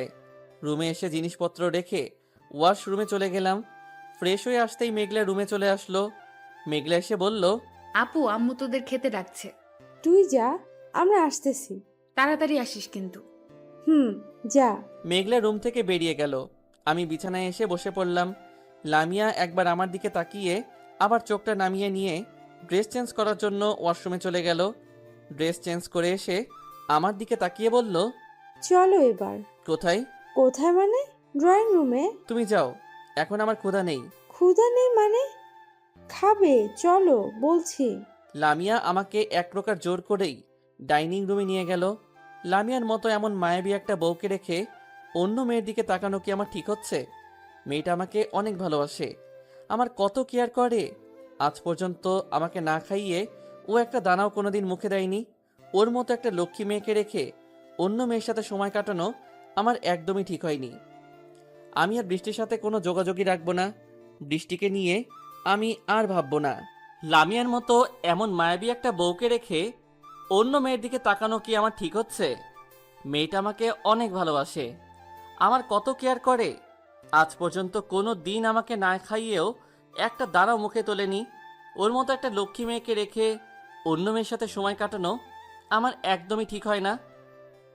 আমি আর বৃষ্টির কথা ভাববো না, ওর সাথে কোনো যোগাযোগও রাখবো না। এসব কথা ভাবতে ভাবতে ডাইনিং রুমে চলে আসলাম। ডাইনিং রুমে এসে লামিয়া আমার পাশের চেয়ারটাতে বসলো। মেঘলা আমাদের জন্য প্লেটে খাবার বেড়ে দিল। খাবার খাওয়ার এক পর্যায়ে হঠাৎ করে আমি বিষম খেলাম। লামিয়া গ্লাসে পানি নিয়ে আমার মুখের সামনে ধরলো। আমি একবার গ্লাসের দিকে তাকিয়ে আবার লামিয়ার মুখের দিকে তাকালাম। লামিয়ার ওই মায়াবী মুখটার দিকে তাকাতেই আমি স্বাভাবিক হয়ে গেলাম। সত্যি অন্যরকম একটা মায়া আছে লামিয়ার মুখে। রাতে বাসার ছাদে বসে আছি আর দূরের ওই মেঘাচ্ছন্ন আকাশটার দিকে তাকিয়ে আছি। দক্ষিণ দিকে ঠান্ডা হাওয়া, মেঘাচ্ছন্ন আকাশ, একটু পরপর বিদ্যুৎ চমকে চারদিকে আলো ছড়ানো, সব মিলিয়ে ভালোই লাগছিল। এমন সময় কারো কথায় পিছনে ফিরে তাকালাম। পিছনে তাকিয়ে দেখি লামিয়া দাঁড়িয়ে আছে, হাতে লাল চুড়ি, পায়ে আলতা, ঠোঁটে লিপস্টিক, সব মিলিয়ে বেশ সুন্দর লাগছে লামিয়াকে। এখানে এভাবে দাঁড়িয়ে আছো কেন? রুমে বসে ভালো লাগছিল না, তাই একটু ছাদে আসলাম। ছাদে দাঁড়িয়ে কি করছো? এই মেঘাচ্ছন্ন আকাশটাকে দেখছিলাম। রুমে চলো, আর একটু পর বৃষ্টি নেমে পড়বে। কথাটা বলার সাথে সাথে জোরে একটা বিদ্যুৎ চমকালো। লামিয়া ভয় পেয়ে আমাকে শক্ত করে জড়িয়ে ধরল। মেয়েদের হাড় দুর্বল, তাই এমনটা হয়ে থাকে। কোনো উচ্চ শব্দ পেলেই মেয়েরা চমকে ওঠে। লামিয়ার বেলায়ও তার ব্যতিক্রম হয়নি। দেখতে দেখতে আকাশের বুক থেকে হালকা হালকা বৃষ্টি নামতে শুরু করলো। এদিকে লামিয়া এখনো আমাকে জড়িয়ে ধরে আছে। লামিয়া চলো রুমে যাই, আর একটু পর মুষলধারে বৃষ্টি নামতে শুরু করবে। আমি তোমার সাথে বৃষ্টিতে ভিজবো, চলো না দুজন বৃষ্টিতে ভিজি। পাগলামি করো না, বৃষ্টিতে ভিজলে তোমার জ্বর আসবে। আসুক, তাতে কি, আমি বৃষ্টিতে ভিজবো ব্যাস। ঠিক আছে তুমি ভেজো, আমি চললাম। কথাটা বলেই আমি ছাদ থেকে নিচে নেমে আসলাম। লামিয়াও আমার পিছন পিছন নিচে চলে আসলো। আমি জানতাম আমি না ভিজলে লামিয়াও ভিজবে না, আর তাছাড়া এখন ভিজলে জ্বর তো নিশ্চিতভাবে আসবে। রুমে এসে বিছানায় গিয়ে শুয়ে পড়লাম। কিছু সময় পর লামিয়াও এসে আমার পাশে শুয়ে পড়ল। আকাশের বুক চিরে মুষলধারে বৃষ্টি নামতে শুরু করলো। বাহিরের বৃষ্টি ঠান্ডা হাওয়ায় দু চোখে ঘুম চলে আসছে। হঠাৎ করে আবার বিদ্যুৎ চমকালো। লামিয়া ওর বুকের সাথে আমার বুক লাগিয়ে আমাকে শক্ত করে জড়িয়ে ধরে ঘুমিয়ে পড়ল। সকালে ঘুম থেকে উঠে দেখি লামিয়া আমার বুকের উপর মাথা রেখে ঘুমিয়ে আছে। আমি লামিয়ার মাথায় হাত বুলিয়ে দিচ্ছি আর ওর দিকে অপলক দৃষ্টিতে তাকিয়ে আছি। লামিয়াকে যতই দেখছি ততই ওর মায়ায় জড়িয়ে যাচ্ছি। কেন জানি না, লামিয়ার প্রতি আমার ভালো লাগা কাজ করতে শুরু করেছে।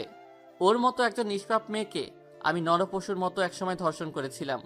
এইটা ভাবতেই নিজের উপর নিজেরই রাগ হচ্ছে। এমন সময় কারো কথায় ঘোর কাটলো আমার। এদিকে লামিয়া ঘুম থেকে উঠে পড়ল। দুলা ভাই আসতে পারি? আরে মেঘলা আসো, আপনার জন্য চা নিয়ে এসেছি। টেবিলে রেখে যাও।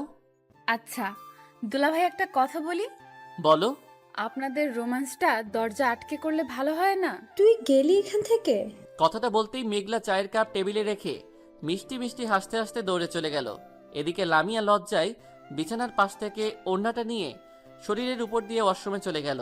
সেই কখন থেকে ডাইনিং রুমে সকলে বসে আছি। লামিয়ার বাবা মানে আমার শ্বশুর মশাইয়ের জন্য। এদিকে আমার ক্ষুধায় পেট জ্বলে যাচ্ছে। এখন পর্যন্ত তার আসার কোনো নাম গন্ধই নেই। ওই তো উনি চলে এসেছেন। লামিয়ার বাবা এসে আমার সামনের চেয়ারটাতে বসলো। কিরে, জামাইকে এখনো পর্যন্ত খাবার দিসনি কেন? আব্বু দুলাভাই বলছিল আপনার সাথে খাবে। তাই বলে এত সময় বসিয়ে রাখবি?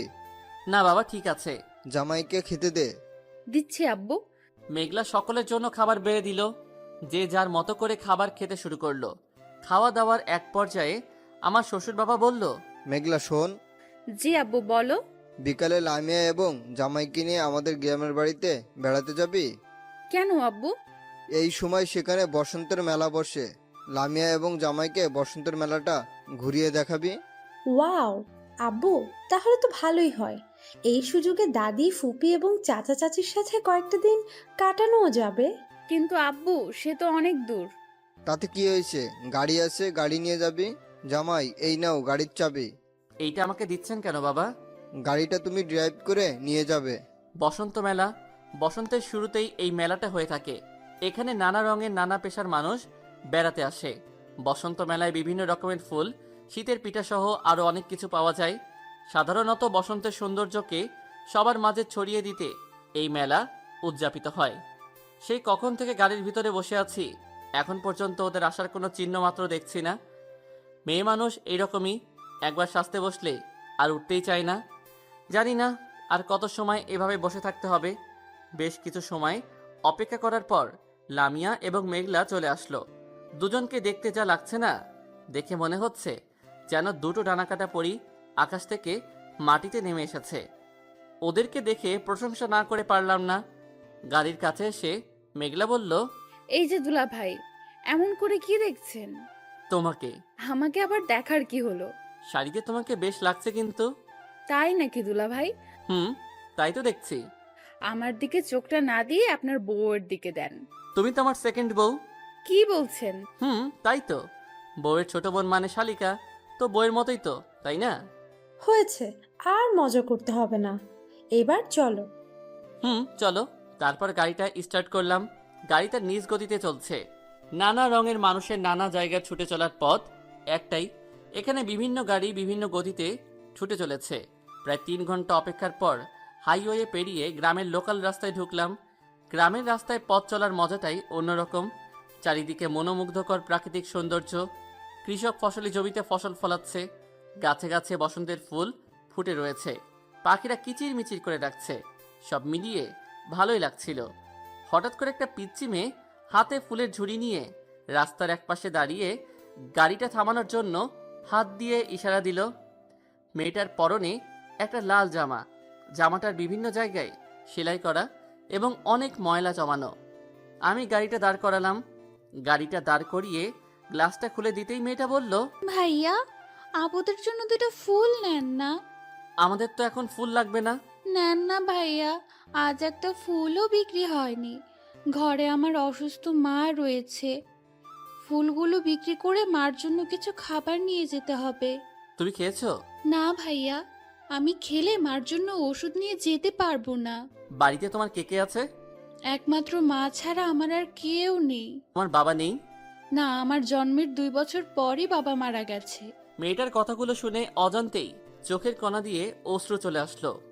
আমি মানিব্যাগ থেকে 1000 টাকার 2টা নোট বের করে মেয়েটার হাতে দিলাম। ভাইয়া, এত টাকা দিচ্ছেন কেন? আমার ফুলের দাম তো মাত্র 50 টাকা। এই টাকাগুলো দিয়ে তুমি রেস্টুরেন্টে গিয়ে কিছু খেয়ে তোমার মায়ের জন্য খাবার এবং ওষুধ নিয়ে যাবে। না ভাইয়া, এই টাকাগুলো আমি নিতে পারবো না। কেন? আমার মা বলেছে কারো কাছ থেকে যেন বিনা কাজে কোনো টাকা না নেই। বড় ভাইয়ের থেকে টাকা নিতে কোনো কাজ করার প্রয়োজন হয় না বলেই পিচ্চিটার হাতে টাকাগুলো দিয়ে চলে আসলাম। আমাদের গাড়িটা যতদূর পর্যন্ত দেখে যাচ্ছিল, পিচ্চিটা তত দূর পর্যন্ত আমার দিকে অবাক দৃষ্টিতে তাকিয়েছিল। আজকালকার দিনে কয়জনই বা ওদের মতো অসহায় মানুষদের কথা ভাবে? সবাই শুধু তাদের তুচ্ছ তাচ্ছিল্য করে। কেউ তাদের দিকে করুণার দৃষ্টিতেও তাকায় না। সবাই তাদেরকে ঘৃণার দৃষ্টিতে দেখে। আরও কিছু পথ চলার পর গাড়িটা লামিয়াদের গ্রামের বাড়িতে ঢুকালাম। বাহ, গাড়িটা বেশ সুন্দর দেখতে তো। বাড়ির চারদিকটা ঘিরে নারিকেল এবং সুপারি গাছ। গেটের সামনে বিভিন্ন রকমের ফুলের গাছ। বাড়ির পাশে বিশাল বড় একটা পুকুর। বাড়িটাকে দেখে মনে হচ্ছে প্রকৃতি যেন তার সব সৌন্দর্য এখানে উজাড় করে দিয়েছে। আরে লামিয়া, তোরা কখন আসলি? এই তো মাত্র আসলাম। আসতে কোনো অসুবিধা হয়নি তো? না চাচি আম্মা। মা দেখেন কারা এসেছে। কি হয়েছে বৌমা? এত ডাকাডাকি করতেছো কেন? ও মা গো, এ কি দেখছি! এতদিন পর তোদের দাদির কথা মনে পড়লো? না দাদি, তোমার কথা তো আমাদের সব সময় মনে পড়ে। আমি গাড়িটা রেখে এসে লামিয়ার পাশে দাঁড়ালাম। আসসালামু আলাইকুম। ওয়ালাইকুম আসসালাম। আরে নাতনি জামাই যে, কেমন আছো ভাই? আমি ভালো আছি, আপনি ভালো আছেন তো? আমার আর ভালো থাকা, এই অসুস্থ শরীর নিয়ে ভালোভাবে হাঁটামেলাও করতে পারি না। লামিয়া, জামাইকে নিয়ে আসবি, একটাবার ফোন করে বলবি না? তোমাদের জামাইকে গ্রামের বসন্ত মেলা দেখাতে নিয়ে আসলাম। ভালো করছিস, এখন তোরা রুমে যা। তারপর আমরা সকলে রুমে চলে আসলাম। অনেকটা পথ জার্নি করে এসেছি, শরীরটা অনেক খারাপ লাগছে, তাই একটু বিশ্রাম নেওয়ার জন্য বিছানায় শুয়ে পড়লাম। শুয়ে থাকতে থাকতে কখন যে ঘুমিয়ে পড়েছি বুঝতেই পারিনি। রাতে লামিয়া এসে ঘুম থেকে উঠিয়ে খাবার খাওয়ার জন্য ডাইনিং রুমে নিয়ে গেল। খাওয়া দাওয়া করে রুমে চলে আসলাম। রুমে এসে কিছু সময় বসে থাকার পর লামিয়া রুমে চলে আসলো। রুমে এসে দরজাটা লাগিয়ে দিয়ে বিছানার সামনে আসতেই একটা চিৎকার দিয়ে আমাকে জড়িয়ে ধরলো। কি হয়েছে লামিয়া, এমন করছো কেন? লামিয়া কিছু বলছে না, শুধু আমাকে শক্ত করে জড়িয়ে ধরে আছে। কি হলো বলো, কি হয়েছে? ওই দিকে দেখো। কি দেখবো? আরে দেখোই না। আমি রুমের দেওয়ালের দিকে তাকালাম। হাসছো কেন? আরে ওইটা তো একটা আরশোলা। তুমি জানো না আমি আরশোলা দেখে অনেক ভয় পাই? আচ্ছা দাঁড়াও, আমি আরশোলাটাকে তাড়িয়ে দিচ্ছি। আমি লামিয়াকে আমার বুকে জড়িয়ে নিয়ে ঘুমিয়ে পড়লাম। আমাদেরকে দেখে মনে হচ্ছে যেন দুটি মনের একটি দেহ। সকালে ঘুম থেকে উঠে ফ্রেশ হয়ে হালকা কিছু নাস্তা করে নিলাম। নাস্তা করার পর বাড়ির পাশের পুকুরটাতে বসে আছি আর বিভিন্ন প্রজাতির মাছের দল বেঁধে চলা দেখছি। বেশ কিছু সময় পর মেঘলা সেখানে আসলো। মেঘলা এসে বলল, দুলাভাই চলেন, কোথায়? আর একটু পর আমরা মেলাতে ঘুরতে যাব, আপনি রেডি হয়ে নিন। আচ্ছা চলো। আমরা রুমে চলে আসলাম। রুমে আসতেই আমি টাসকি খেয়ে গেলাম। দেখি লামিয়া একটা হলুদ রঙের শাড়ি পরে মাত্র ওয়াশরুম থেকে বের হলো। লামিয়াকে দেখে মনে হচ্ছে যেন বসন্ত তার সব সৌন্দর্য ওর মাঝে উজাড় করে দিয়েছে। লামিয়ার পরনে হলুদ রঙের শাড়ি, হাতে লাল রঙের চুড়ি, পায়ে আলতা, ঠোঁটে লিপস্টিক, সব মিলিয়ে বেশ সুন্দর লাগছে। আমিও আর দেরি না করে তাড়াতাড়ি রেডি হয়ে নিলাম। মেলায় যাওয়ার সময় লামিয়ার ওর চাচাতো বোন নীলাকে সাথে করে নিয়ে গেল, কারণ এই গ্রামের সব কিছু নীলার চেনা। ওকে সাথে করে নিয়ে গেলে উপকার ছাড়া অপকার হবে না। লামিয়া, মেঘলা, নীলা গাড়িতে বসে আছে আর আমি গাড়িটা ড্রাইভ করে নিয়ে যাচ্ছি। কিছু পথ চলার পর আমরা মেলায় চলে আসলাম। গাড়িটা একটু সাইডে রেখে এসে সবাইকে নিয়ে মেলার ভিতর ঢুকলাম। মেলায় ঢুকে ওরা নিজেদের মতো করে কেনাকাটা করছে আর আমি মেলার একপাশে এসে ঘোরাঘুরি করছি। হঠাৎ করে আমার চোখে পড়ল একটা সাদা রঙের ঝিনুকের নূপুরের উপর। নূপুরটাকে দেখতে বেশ সুন্দর লাগছে। এই নূপুর দুটি লামিয়ার পায়ে অনেক সুন্দর মানাবে। আমি দোকানদারকে নূপুরটা দেখিয়ে বললাম, ভাইয়া ওই নূপুরটা দেখি তো। কোনটা এটা? হ্যাঁ ওটাই। এই নিন। এটার দাম কত ভাইয়া? জি, এটার দাম 500 টাকা। ওকে, এটা প্যাক করে দিন। দোকানদার নূপুরটা প্যাক করে দিল। আমি সেখান থেকে লামিয়াদের কাছে চলে আসলাম। সেখানে এসে দেখি ওরা এখনো জিনিসপত্র কেনাকাটা করতেই ব্যস্ত হয়ে আছে। মেয়ে মানুষ কেন যে এমন হয় বুঝি না। পুরো দোকান ধরে নিলে ওদের ইচ্ছা শেষ হবে না। আমি গিয়ে লামিয়ার পিছনে দাঁড়ালাম। লামিয়ার পিছনে দাঁড়িয়ে বললাম, তোমাদের হলো? আর একটু দুলাভাই। আচ্ছা দেখো তো এই শোপিসটা কেমন? বাহ, শোপিসটা বেশ সুন্দর দেখতে তো। এইটা নেই। আচ্ছা নাও। তারপর আরও কিছু কেনাকাটা করে মেলা থেকে একটু বাহিরে চলে আসলাম। বাহিরে বেরিয়ে এসে রাস্তার এক পাশ দিয়ে হাঁটছি আর চারিদিকের মনোমুগ্ধকর সৌন্দর্য উপভোগ করছি। একটু সামনে এসে দেখলাম রাস্তার পাশে একজন শীতের পিঠা বিক্রি করছে। আমি লামিয়াকে বললাম, শীতের পিঠা খাবে? এখানে পিঠা কই পাবে? ওই যে সামনে তাকিয়ে দেখো। সত্যি তো, পিঠা বানিয়ে বিক্রি করছে। গ্রামে শীতের সময় পিঠা বানিয়ে বিক্রি করে। দুলাভাই চলেন, পিঠা খাবো। চলো। আমরা সকলে পিঠার দোকানের সামনে গিয়ে দাঁড়ালাম। এক প্লেট করে মোট 4 প্লেট পিঠার অর্ডার দিলাম। পিঠাটা মুখে দিতেই অজানা এক সুখে হারিয়ে গেলাম। পিঠাগুলো খেতে বেশ মজা লাগছে।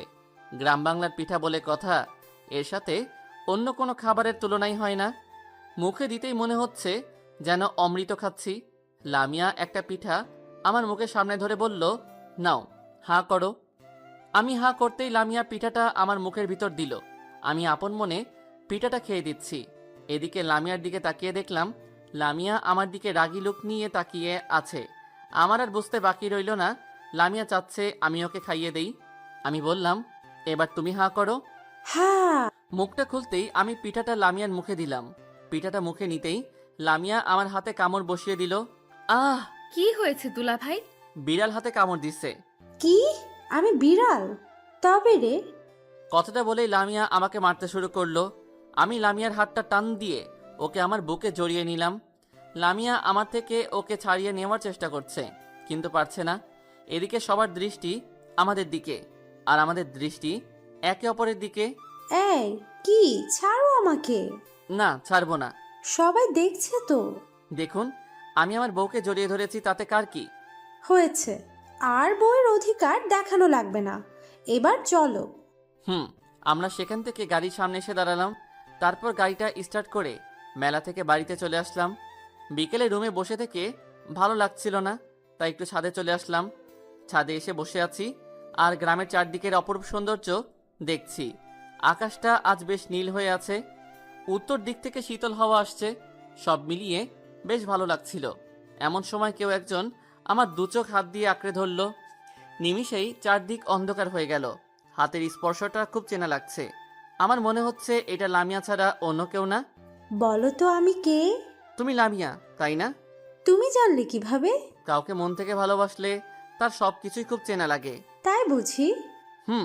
লামিয়া বসে আছে আর আমি ওর কোলে মাথা রেখে শুয়ে রয়েছি। লামিয়া আমার মাথায় হাত বুলিয়ে দিচ্ছে আর আমি তা চেয়ে চেয়ে দেখছি। এমন সময় অন্য কারো কথায় পিছনে ফিরে তাকালাম। পিছনে তাকিয়ে দেখি নীলা দাঁড়িয়ে আছে। আমি নীলাকে দেখে উঠে বসলাম। তখন নীলা বলল, আপু, এখানে বসে কি করছো? তোমাদের গ্রামের চারপাশের পরিবেশটা দেখছিলাম। এভাবে কি সমস্ত গ্রাম দেখা যায়? আপনাদেরকে বরং অন্য একদিন সমস্ত গ্রাম ঘুরে দেখাবো, কেমন? আচ্ছা। আর হ্যাঁ, আপনাদেরকে নিচে ডাকছি। তুমি যাও, আমরা আসতেছি। নীলা ছাদ থেকে নিচে চলে গেল। দূরের ওই নীল আকাশটাও যেন লামিয়ার সৌন্দর্যের কাছে হার মানবে। জানি না কেন আমার লামিয়াকে এত ভালো লাগে। সারাক্ষণ ওর মায়াবী নেশে হারিয়ে যেতে ইচ্ছে করে। হয়তো একেই বলে ভালোবাসা। আমি লামিয়াকে বললাম, তোমার চোখ দুটো বন্ধ করো তো। কেন? আরে এত প্রশ্ন করো কেন? যা বললাম করো। আচ্ছা। লামিয়া ওর চোখ দুটো বন্ধ করলো। আমি পকেট থেকে লামিয়ার জন্য নিয়ে আসা ঝিনুকের নূপুর জোড়া বের করে লামিয়ার সামনে ধরে বললাম, এবার চোখটা খোলো। ওয়াও, এত সুন্দর নূপুর! কার জন্য? আমার জন্য বুঝি? হ্যাঁ, শুধু তোমার জন্য। তোমার পা দুটো দাও তো। কেন?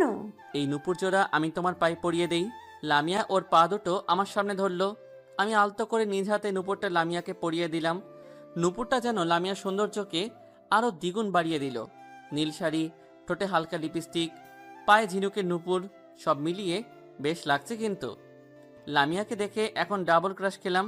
আরও কিছু সময় ছাদে কাটানোর পর নিচে চলে আসলাম। নিচে এসে দেখি অনেকজন একসাথে ড্রয়িং রুমে বসে আছে। দেখে মনে হচ্ছে হয়তো নীলাকে দেখতে এসেছে। আমরা সিঁড়ি বেয়ে নামতেই লামিয়ার চাচা ডাক দিল, লামিয়া, জামাইকে নিয়ে এদিকে আয়। জি চাচু। এনারা সবাই নীলাকে দেখতে এসেছে। তুই নীলাকে একটু ভালো করে সাজিয়ে নিয়ে আয় তো। আচ্ছা চাচু। এটা হলো আমাদের বাড়ির বড় জামাই। জামাই, তুমি দাঁড়িয়ে আছো কেন? বসো। আমি সকলের সাথে বসে আছি। এদিকে লামিয়া নীলাকে সাজিয়ে আনতে চলে গেল। বেশ কিছু সময় পর লামিয়া নীলাকে নিজ হাতে সাজিয়ে নিয়ে আসলো। লামিয়া নিজে সাজার পাশাপাশি অন্য কেউ অনেক সুন্দর করে সাজিয়ে দিতে পারে। দেখাদেখির পর্ব শেষ করে সামনে শুক্রবার বিয়ে ঠিক করা হলো। রাতে আমি বারান্দার গ্রিল ধরে দাঁড়িয়ে ওই দূর আকাশে 4টার দিকে তাকিয়ে আছি আর লামিয়াকে ধর্ষণ করার কথাগুলো ভাবছি।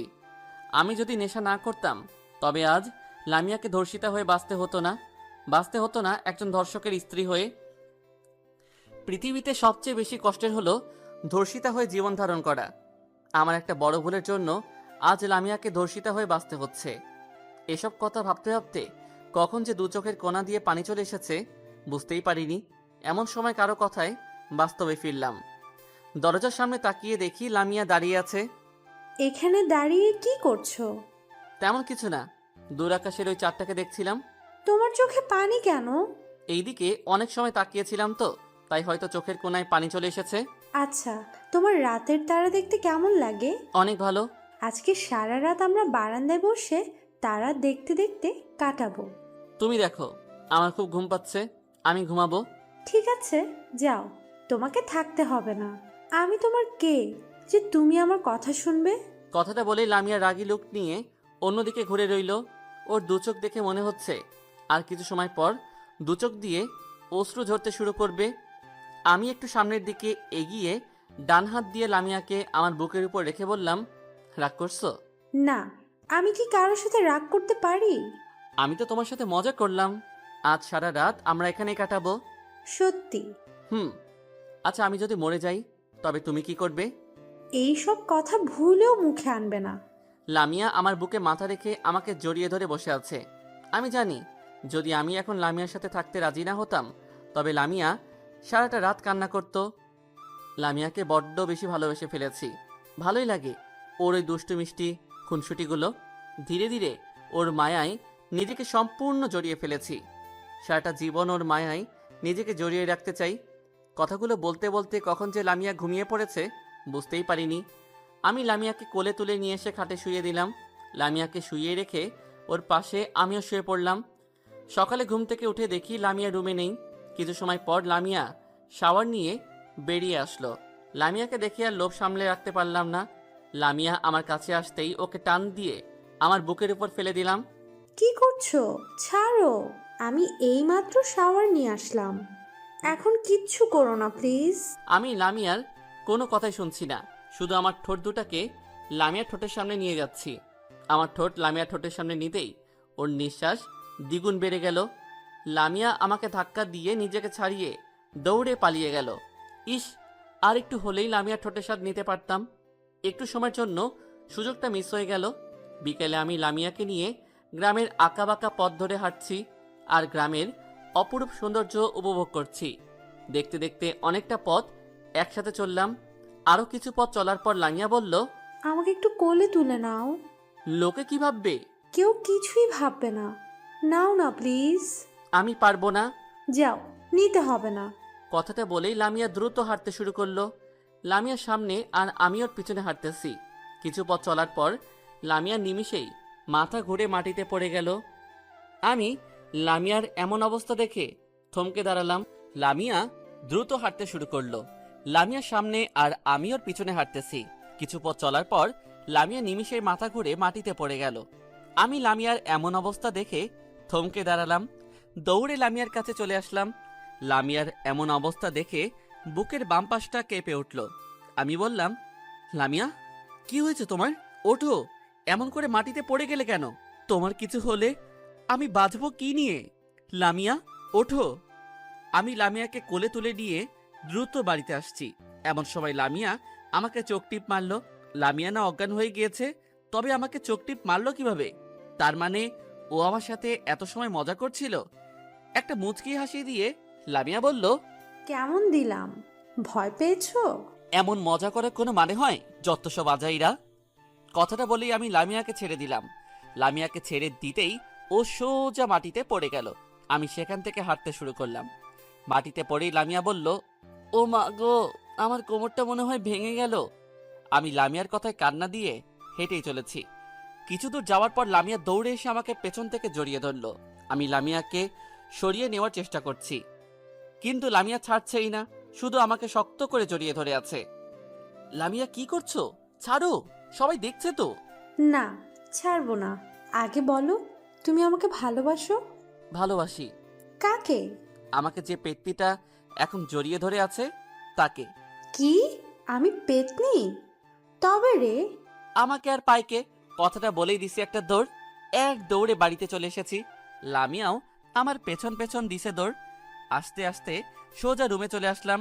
লামিয়া ওর নিজের উপর ব্যালেন্স রাখতে না পেরে সোজা আমার উপর এসে পড়ল, আর আমি পড়লাম খাটের উপর। আমি নিচে আর লামিয়া উপরে। আমি পাশে শুয়ে লামিয়াকে নিচে ফেললাম। এবার কই যাবা চান্দু? এই, ছাড়ো। ছাড়বো বলে তো ধরিনি। ছাড়ো বলছি। এখন সব সুদে আসলে পুষিয়ে নেব। না, ছাড়ো তো। আমি আমার ঠোঁট দুটা লামিয়ার ঠোঁটের সাথে লাগিয়ে দিলাম। ঠোঁট লাগিয়ে আলতো করে লামিয়ার কোমরে হাত রাখলাম। কোমরে হাত রাখতেই লামিয়া আমাকে আরো শক্ত করে জড়িয়ে ধরল। বাকিটুকু ইতিহাস। পরের দিন নীলাকে সাথে নিয়ে আমি, লামিয়া আর মেঘলা গ্রামটা ঘুরে দেখতে বের হয়েছি। গ্রামের মেঠো পথ ধরে হেঁটে চলেছি চারজন। রাস্তার এক পাশ ধরে নীলা আর মেঘলা হাঁটছে, অন্য পাশ ধরে হাঁটছি আমি আর লামিয়া। গ্রামের অপরূপ সৌন্দর্য দেখতে দেখতে আমরা যমুনা নদীর তীরে এসে পৌঁছালাম।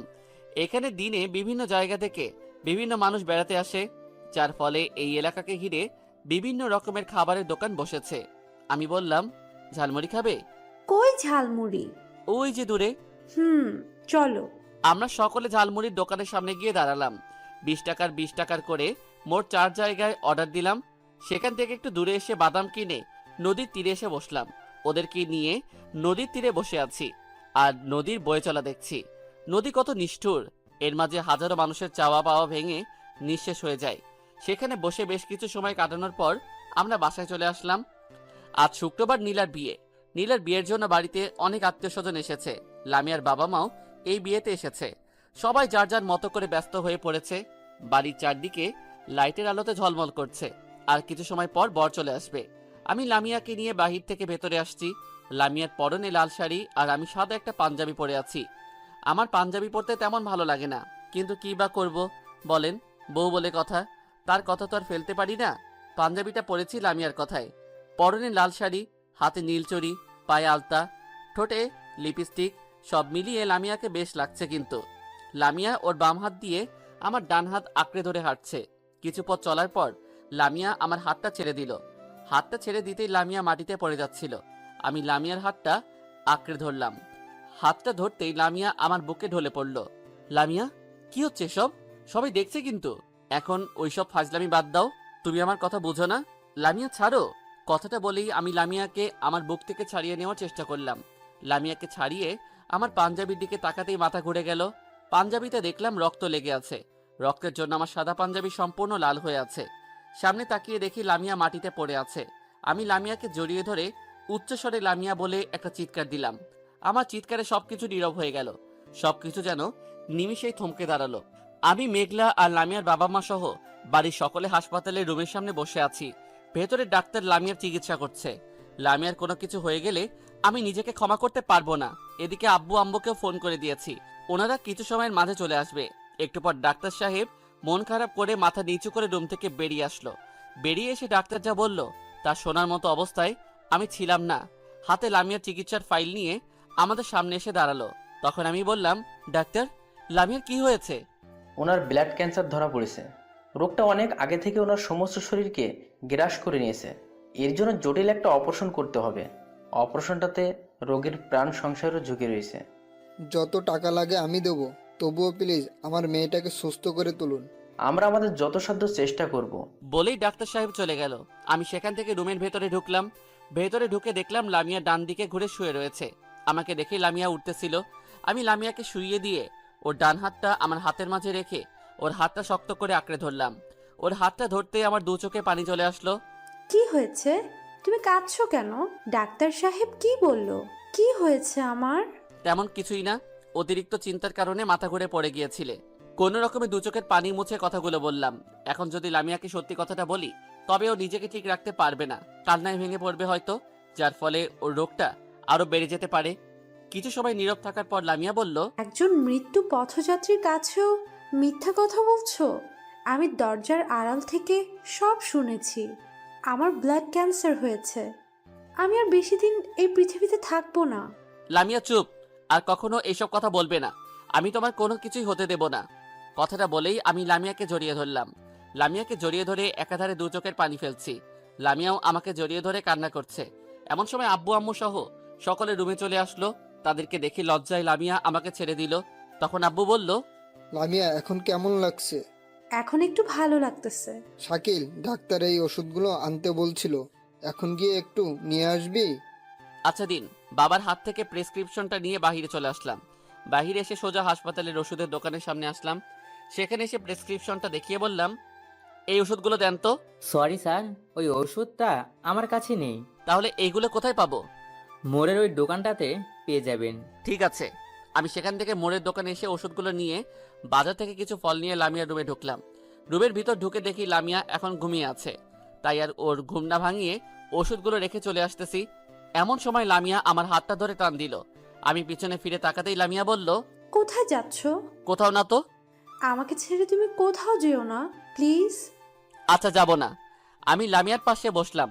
বসে টেবিলে রাখা একটা ফল কাটলাম। ফলটা কেটে লামিয়াকে নিজ হাতে খাইয়ে দিলাম। ফলগুলো খাওয়ানোর পর ডাক্তারের পরামর্শ অনুযায়ী ওষুধগুলো খাইয়ে দিলাম। আমি লামিয়ার মাথায় হাত বুলিয়ে দিচ্ছি আর নীরবে দু চোখের অশ্রু ফেলেই চলেছি। মাথায় হাত বুলিয়ে দিতে দিতে কখন যে ঘুমিয়ে পড়েছি বুঝতেই পারিনি। সকালে ঘুম থেকে উঠে দেখি লামিয়া এখনো ঘুমিয়ে আছে, আর আমি ওর বুকের উপর মাথা রেখে ঘুমিয়েছিলাম। ঘুম থেকে উঠে একটু দূরে তাকিয়ে দেখি বাড়ির সকলে আড়াআড়ি করে ঘুমিয়ে রয়েছে। একটু সময় পর সূর্য উঁকি দিয়ে উঠল। আমি বাইরে গিয়ে পাশের রেস্টুরেন্ট থেকে সকলের জন্য খাবার নিয়ে আসলাম। খাবার নিয়ে এসে দেখি সকলে ঘুম থেকে মাত্র উঠেছে, কিন্তু লামিয়া এখনো ঘুমিয়ে আছে। আমি খাবারের প্যাকেটগুলো রেখে লামিয়ার পাশে গিয়ে বসলাম। ওর পাশে গিয়ে কিছু সময় বসে থাকার পর লামিয়া ঘুম থেকে উঠে পড়ল। বিকেলে ডাক্তার সাহেব লামিয়ার রুমে আসলো। লামিয়ার রুমে এসে ডাক্তার বলল, রোগীর অবস্থা বর্তমানে অনেকটা পরিবর্তন হয়েছে, আপনারা এখন এনাকে বাড়িতে নিয়ে যেতে পারেন। পরে আমরা অপারেশনের তারিখ আপনাদের জানিয়ে দেব, তখন আপনারা রোগীকে নিয়ে চলে আসবেন, কেমন? ঠিক আছে ডাক্তার। আমরা সকলে লামিয়াকে নিয়ে বাসায় চলে আসলাম। আল্লাহ, লামিয়ার যদি কিছু একটা হয়ে যায় তবে আমি বাঁচবো কিভাবে? আমি তো একটা মুহূর্ত লামিয়াকে ছাড়া চলতে পারবো না। লামিয়া যদি সত্যি মারা যায় তবে? না, আমি এসব কি ভাবছি? লামিয়ার কিছুই হবে না, আমি ওর কিছুই হতে দেব না। হে আল্লাহ, তুমি প্লিজ আমার থেকে লামিয়াকে আলাদা করে দিও না। ওকে ছাড়া যে আমার জীবন একেবারেই অচল। বারান্দার গ্রিলে হাত দিয়ে ওইসব কথা ভাবছি আর নীরবে চোখের পানি ফেলেছি। এমন সময় কাঁধের উপর কারো হাতের স্পর্শ অনুভব করলাম। কাঁধে হাত রাখতে আমি চমকে উঠলাম। পিছনে তাকিয়ে দেখি আব্বু দাঁড়িয়ে আছে। কিরে, তোর চোখে পানি কেন? কিছু না আব্বু, এক দৃষ্টিতে সামনে তাকিয়ে আছি তাই হয়তো। তুই সবার চোখকে ফাঁকি দিতে পারলেও আমার চোখকে ফাঁকি দিতে পারবি না। চিন্তা করিস না, লামিয়ার কিছু হবে না, আমরা ওর কিছু হতেই দেব না। তাই যেন হয় আব্বু।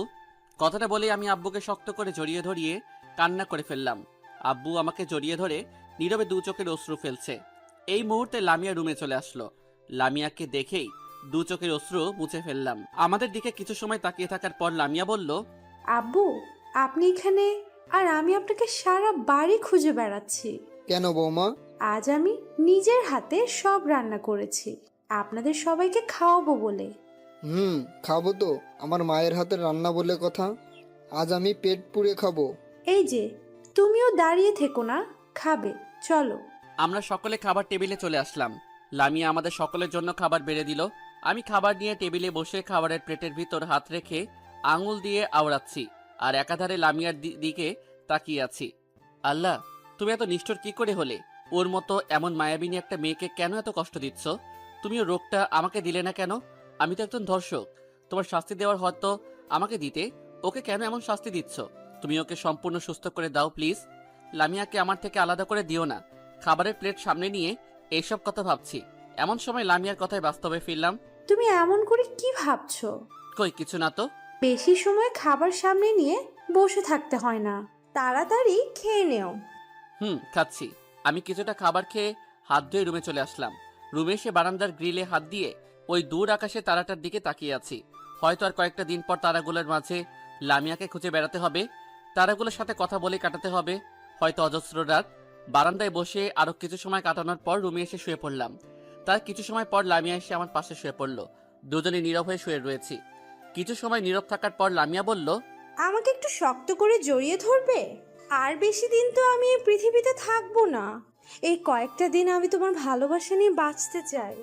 তুমি দিবে না তোমার বুক ভরা ভালোবাসা? দেব। তোমার কিছুই হবে না, আমি তোমার কিছু হতেই দেব না। তুমি সারাটা জীবন এভাবেই আমার বুকের মাঝে থাকবে। আমি লামিয়াকে জড়িয়ে ধরে ঘুমিয়ে পড়লাম। সকালে ফজরের নামাজের আজান শুনে ঘুমটা ভেঙে গেল। ঘুম থেকে উঠে দেখি লামিয়া এখনো ঘুমিয়ে আছে। আমি ঘুম থেকে উঠে ফ্রেশ হয়ে ফজরের নামাজ কায়েম করতে চলে গেলাম। মসজিদে গিয়ে